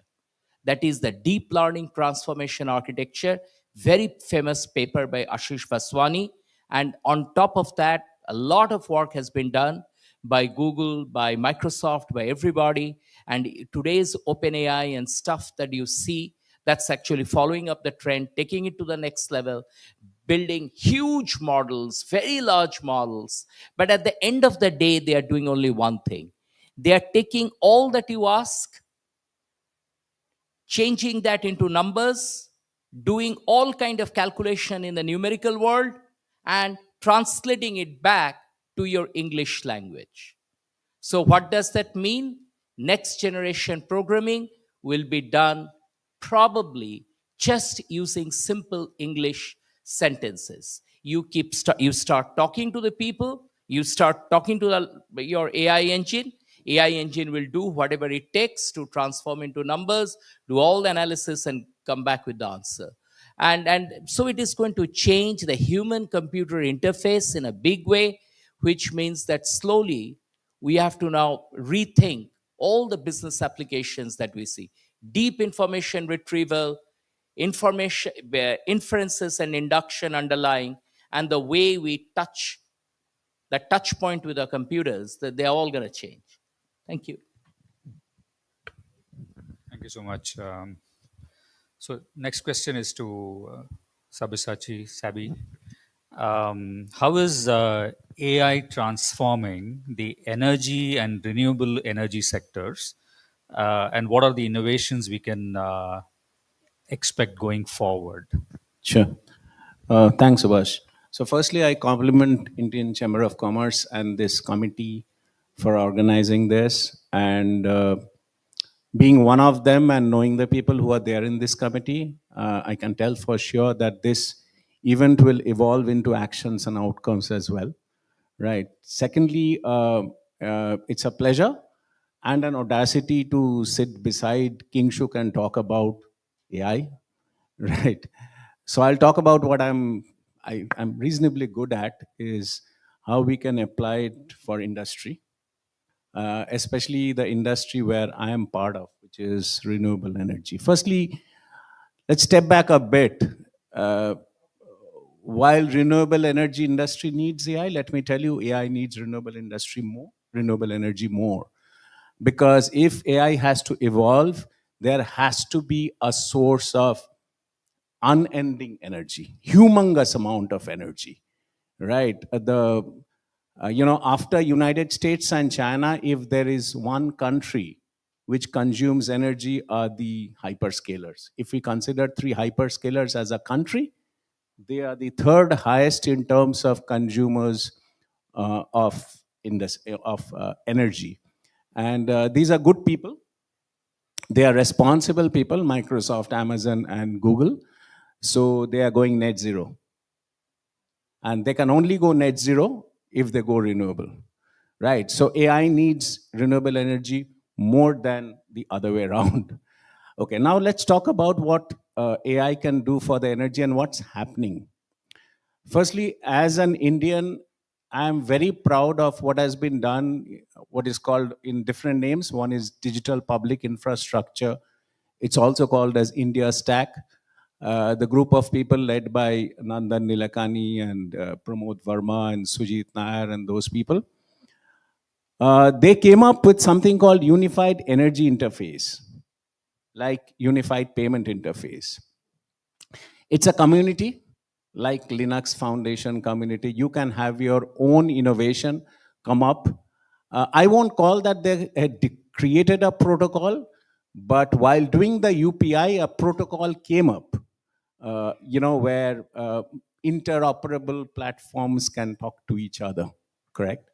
They named it, they called it very appropriately Beacon Protocol. Beacon, come and join us. It's a community. So several energy-related startups, they started joining that community. They have their own platforms. It started with EV. We started in the solar space, right, with helping PMO or PM achieve that mission of 1 crore household having solar. While this was going on, a paper has been released early this year, Subhash and the team. It's called Digital Energy Grid. The paper was released by Nandan and International Energy Agency, Fatih Birol. You can find that, Digital Energy Grid.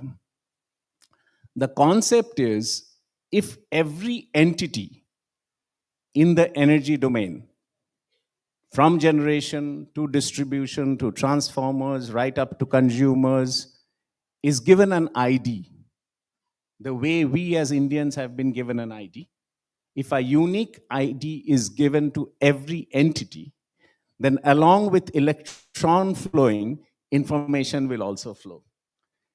And if information flows with an identity, you have actually created a data platform, a massive data platform, which can actually create a network on the energy. And if that happens with the data platform, all your grid stabilization related thing, forecasting, everything can be resolved using AI on that data platform. So imagine this, right? How does UPI work? Each of us have a unique ID. Not just us as human beings, but also the merchants, the suppliers, everyone, right? And then information flows. Similar thing happens in the energy sector. So this was a concept paper. And this concept paper is being actualized through a task force, which has been created as late as late June, led by Ministry, or rather it was announced by Ministry of Power, again led by Nandan and a bunch of very successful people in this area. They are actually aiming to create an India energy stack. So all the sources of energy, right, it'll come together, create a data platform, and with the North Star of creating a net zero. So all the business problems like forecasting, scheduling, generation, grid instability will be addressed through data platform and AI on top of it. So I just wanted to call it out. Once again, I'm really praying and hoping, and I'm pretty sure that India will pioneer this, because Western countries do not have the hardware to do energy transition, which is the requirement of the day. So we might be the first country to make energy transition happen at a population scale of 1.4 billion people. That's the innovation we are talking about. Subhash. Great insights there, Sabi. Moving to the next subtopic, global patterns in AI and ML. Question to you, Dr. Ryan Kumar. Are we seeing consistent global patterns in AI adoption, or are there significant regional differences? Right. So now, if we look into various countries, let's look about USA for now. About $110 billion have been invested in private AI funding. So that is there. And same goes for the other countries also. If we look Europe is more focused on ethical AI practices more. The countries such as say suppose South Asian countries and all, they have been adopting AI. So 33% was there, the adoption 2 years back. Now it's 78%. So AI has been adopted globally everywhere, and this came to be more true when Gen AI came as a practice. Now, with proper user interface and user experiences, people are able to actually formulate prompts and get the desired output just with a simple type of a statement, right? Just the other day, I was hearing an auto rickshaw. He was just stating that I've been constructing various prompts on an app, and I'm composing music with videos. So these are there, right? So even an auto rickshaw wala is now able to adopt this technology, and they are able to become creative in some manner. They are thinking to be creative, but the actual creativity is getting lost somewhere, right? So the global adoption is there, but the problems are same in every places. The problems of AI adoption in various industries, it's not region specific, but it's same everywhere. The lack of skill labors, like at the present time, we are talking about the hot topics, which is agentic AI engineers, generative AI engineers. So with some low code platforms, you're able to draft with lang chains and all. You're able to call APIs, and you're able to create generative AI applications. Now, with this, what is getting lost is the actual base or the foundation of actual learning. So that needs to be looked into. The very basic fundamentals of AI, the how the deep learning models are actually working and everything needs to be of more focus rather than calling some APIs and all. So that is one point to think about.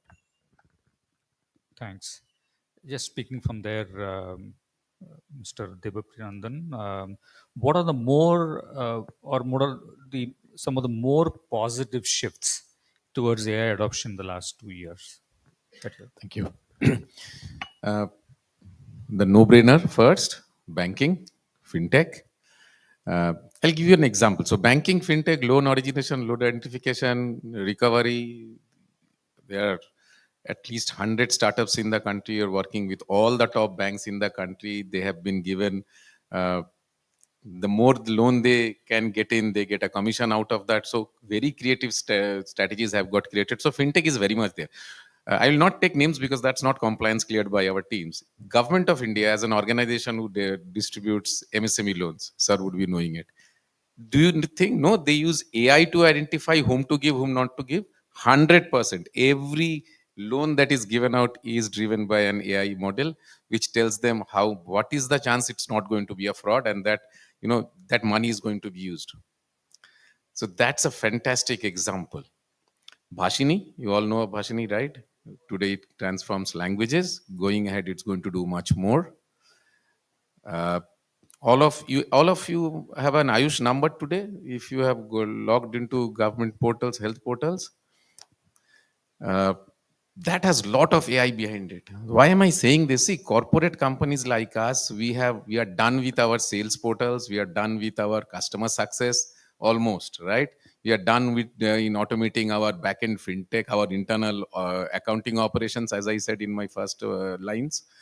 AI is getting into everything. As Mr. Biswas is saying, and that's first thing I learned today.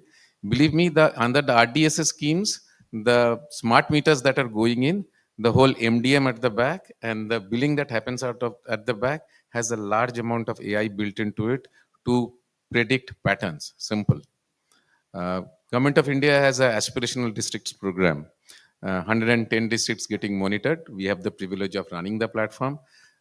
Fantastic trends come out of that, which normal brain will not be able to decipher. There's a lot of information which comes out around the health of citizens across the country. I heard very recently something came up around breast cancer being the topmost disease in 7 blocks in the country. Normal human brain wouldn't have been able to come out. So these things are something. Why am I taking government's name again? Because we are the last mover. They are bureaucratic and stuff like that. But it's gone into that also. Hundreds of more examples I can give you. Even transport corporations across the world are using AI to predict when to change a tire. It's happening in the government today. We are into it. That's why I can tell you I'm very excited talking about these things. So yes, and obviously tire exchange means customer experience. So customer experience, you talk of fintech, you talk of managing fleets. Today, large fleets, large organizations, logistic companies, AI has become bread and butter for them. Where they are going to go, even this Amazon trucks that go around, even the this people who run food chains, cold chains, they use AI big time. So yes, it's happening on a big scale, but only thing which I think we should be little careful about is how do we initiate this whole process. Words like data lake, data warehouse has become extremely cliched. So what we have been telling people is that the first steps you should take is about identify, as I told last time also, identify the right story first, the right objective first, and then go about doing it. Yes, I am sure that going ahead, it's going to be more. Today, the Diksha portal, I'm sure all of you must be knowing it. It has 5 lakh students and teachers into it. It today tells you is that student is going to fail or not in his class. That's a different story. It is followed or not, but it happens that way. So in education, in health, I think it's everywhere. Uber car that you book today is 100% AI. There is no human intervention in it. There are bots today which you talk to. There is no human voice behind it. 100% everything is automated. Banks have done it. Health sectors have done it. Transport sectors have done it. Sure, energy would do it very soon. Somebody will tell you that it's going to have a load shedding very soon. That will be a bot. So yeah, that's about it, sir. So everything that you do today, and I'm guaranteeing you, AI is touching your life some way or the other every moment today. So that's you are working. Even the mobile phone that you use, the back-end calculations around your expenses are all AI driven today. All the telcos are into it today. Thank you. Thank you so much. Dr. Kingshuk, question to you. Where does India see herself in the AI race or AI journey, to put it better? And which in which areas should we focus more? Right. So, one thing in consulting practice we used to talk about, for any successful thing, you need three things: the PPTs, no, not the real PowerPoint presentation, people, process, technology. So, people, India has, people know it, right? I mean, this is probably one of the largest pools of software developers, AI engineers, ML, quantitative thinking guys all over the world. So, no problem there. Now, and of course, though there is a problem, we have to change our school, we have to reform some of our, you know, education at the school level to be more analytical in our thinking. That's a separate story, but we have to do that. We have to ask more questions. We have to learn how to be irreverent. We have been too conforming, too revering, and we have to know how to challenge. And that has to come right from the childhood. Let's talk about the process the government is putting together. I can clearly see, I work quite a bit with the central government as well as some of the state governments in Karnataka where I live, and in some of the places. There is a fantastic movement. I remember having a wonderful discussion with our senior Debashish sir long back. How can you go and turn some of the smart transport, smart city infrastructure? How can the green buses and all? Today in Hitachi, one of our biggest focus is on energy, mobility, this kind of thing. So when Sabi was talking about that we would be actually trading like UPI platform, that's absolutely right, because just day before yesterday, I was with a senior partner of Nandan Nilekani, and the idea and the vision was exactly how do you go and trade, just like UPI, your energy packets that either you generate on your rooftop solar or you consume. So it is like a two-way trading. And of course, the grids also have to be changed. And we, Hitachi Energy, the new ABB power transmission guys, we have acquired them. Our biggest challenge today is to how to do this fast switching. And one of the technologies there is gallium arsenide, which in the whole world, there is a paucity of that. Technology is what we have to focus on, because if we don't focus on technology, and by the way, I so much agree with some of the reservations that Dr. Prithvish Mukherjee was talking about quantum computing. Quantum computing is a fantastic thing, but it is not like general thing. We have to work on that. Where is that quantum infrastructure? And any investment in quantum infrastructure, next generation thinking, artificial intelligence, we need large servers, a lot of NVIDIA. We need platforms. We have to enable our kids to do the next generation artificial intelligence, not 70 billion, 700 billion parameter models, right? Coin Alibaba type that can come up. So I think we are very well positioned by people, process wise, technology wise. It has to be an unrelenting push to get better and better. There is no reason to think that we have been there, done it. Actually, there are miles to go before I sleep, just as Robert Frost said. Thanks. I would have followed up with one quick question on how AI is transforming urban environments into smart cities. Any couple of thoughts on that? Smart cities? Yeah, so some of the smart cities that we have been working on in Chandigarh, in Varanasi, something very interesting. Like, how can you go and optimize, of course, the transport infrastructure, the fleets? One thing that is going to be radicalized, that is, how do we charge the EV fleets? Majority of the fleet of buses operating in the city, they are getting more and more. You get to see electric vehicles, Ashok Leyland's, Tata Motors and all, they are bringing in. So what we do is, if you go and take that bus and charge for 4 hours, 6 hours in a bus depot only in the night, that is one way of doing it. The other way of doing it, the fast chargers. So for example, we have a solution like this. There is something called a pantograph that comes from the top, and as soon as the bus stops in the station, in a bus stand, the pantograph comes, boom, it comes from the top, it charges for 90 seconds, flash charging goes up, and then again it goes to the next station. Now think about it, you will take 4 hours to charge the whole thing, but everywhere, if you do flash charging in 15 such bus stands for 90 seconds, and you are done with the bus, right? That kind of technology today, ABB, Sweden, Switzerland is where people are using it. We have got to not only bring that technology, but we also got to do the necessary add-ons, like the pantograph should come and fix right on the top of the charger, not like here or there, because here the street markings and all, unlike Europe, it's not that well defined. So these are some of the things we have to think about, not just in terms of optimization, but some fundamental technology, physics, chemistry, those things we have to. So I believe smart cities are possible not just by cyber systems, but cyber physical systems. That is the need of India, cyber physical.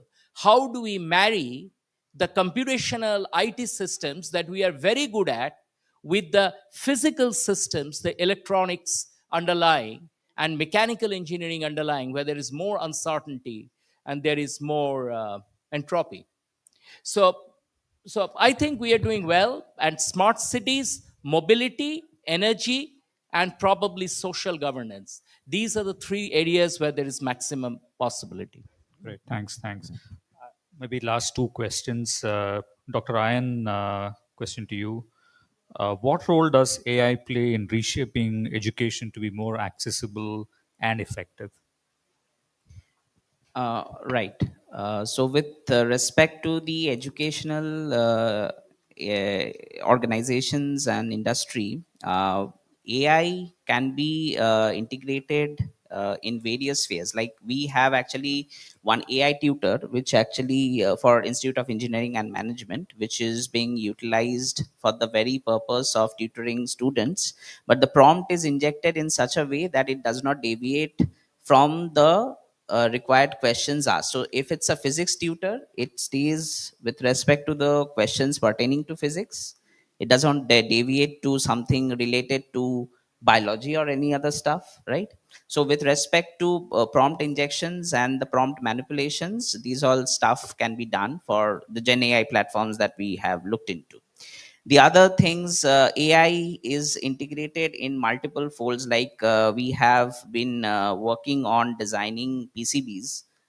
We are working through that, where the very design layout can be done through Gen AI platforms, and there are multiple companies which are doing so. So more focus on using the LLMs in a way where you have the deeper insight into how things are working, and things can be implemented in any subjects. One of the others, let's take about English, for example. There are some language learning, like Duolingo has already done that. So the way we speak, the way we are uttering all the languages and everything, they can be tuned up with the help of AI, and the correctness of the pronunciations and everything can be judged through the AI platforms. The other things we can, but it's a double-edged sword. Obviously we have to look into the very fact of its after effects. Say suppose one of the example of a case study was in Northbridge University, if I remember. It was exam GPT. That is the one of the tool that was utilized by about 600 students, where a prompt injection and a prompt manipulation was made on the actual system, which actually produced wrong answers for quadratic equations. So many students actually failed, about 600 students failed for the very exam next day. So these are there. Again, if we take into consideration paper publication, for example. Now, paper publication, what is actually happening in the present times, people are utilizing AI for writing papers. People are submitting the papers in good journals.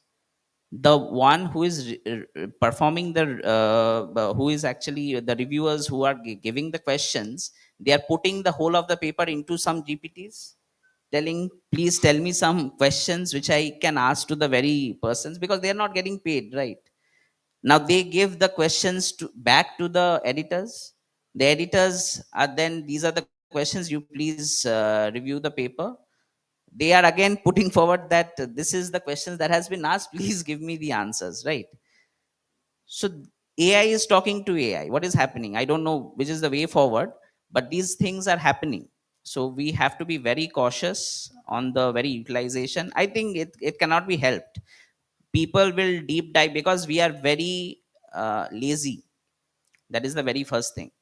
Major focus or major investments are done on the entertainment and luxury industries rather than the actual problem solving. If you take into consideration the quantum machine learning, obviously, or any machine, if you take into machine learning into account, it is actually utilized for understanding protein folding or drug discovery or any good work that is being notably done.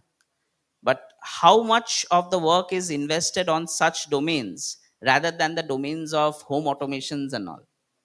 We don't require all those stuff of luxury and all, like telling Alexa to actually control whole of this in it is required in an industry, obviously, but it is not required in a home.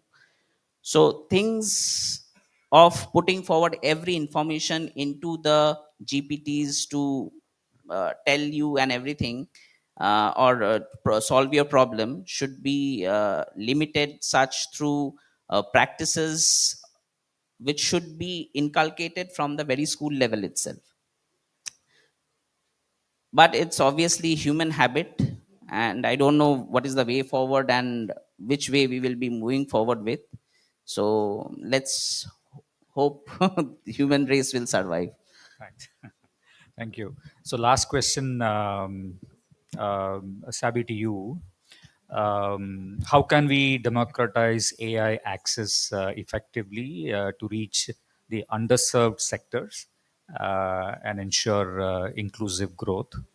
We will end the discussion with that. Thank you. Sure. Okay.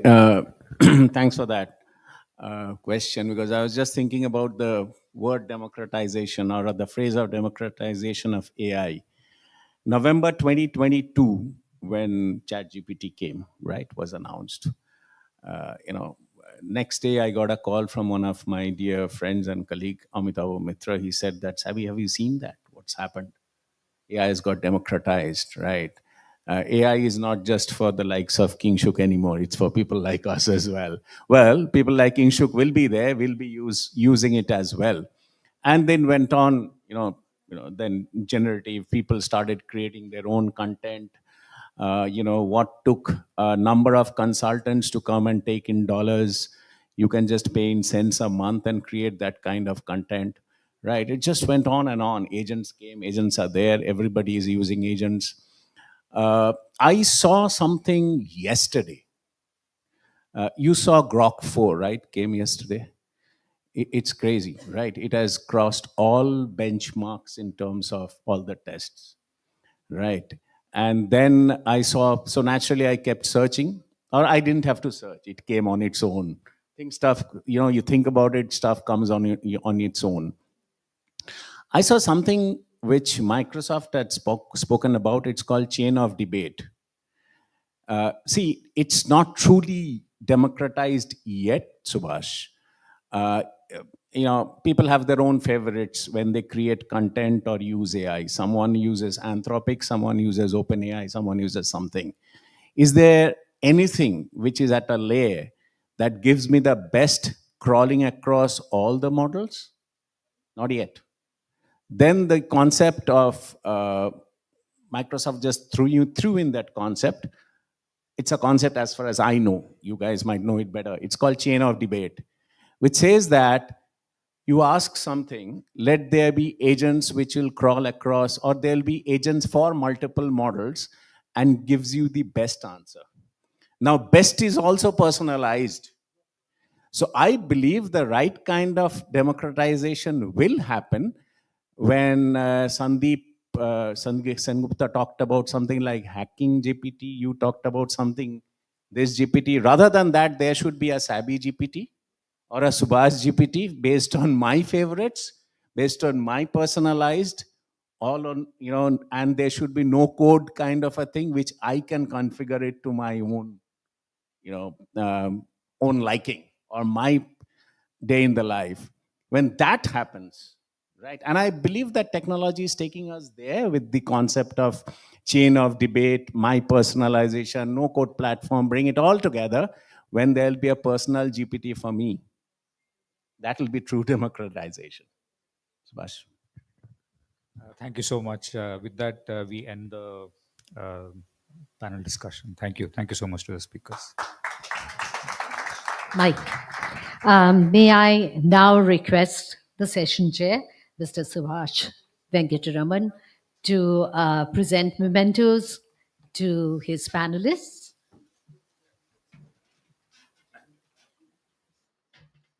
Mr. Devo Priyanandan and Mr. Shubhushachi Biswas, Dr. Kingshuk Banerjee, and Dr. Oyun Kumar Pancha. May I request Raina Guha, Deputy Director, to present a memento to Mr. Subhash Venkataraman. Thank you so much for sharing it all. So we break for lunch and networking, and maybe in another 45 minutes or so, we'll come back, or 40 minutes. Right. Mhm. All right. So we have just got information that the Honorable Minister is going to come in around 2:30. So we'll try and be back by then. Thank you so much. Enjoy your lunch.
What's your name? Amrit. You are? You work? Yeah, just speak. Excellent. Then you're going to be great students. I like my kids. Wonderful. That's where I got from that. Anyway,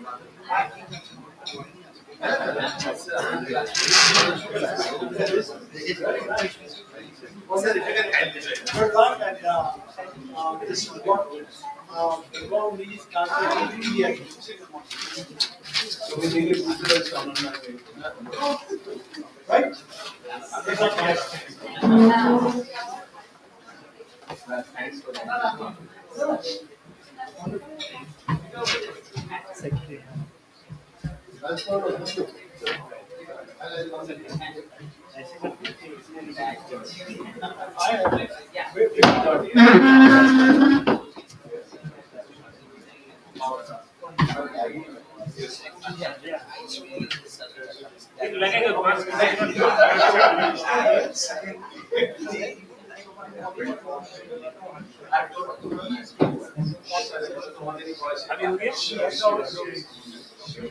हाँ ये सब का भी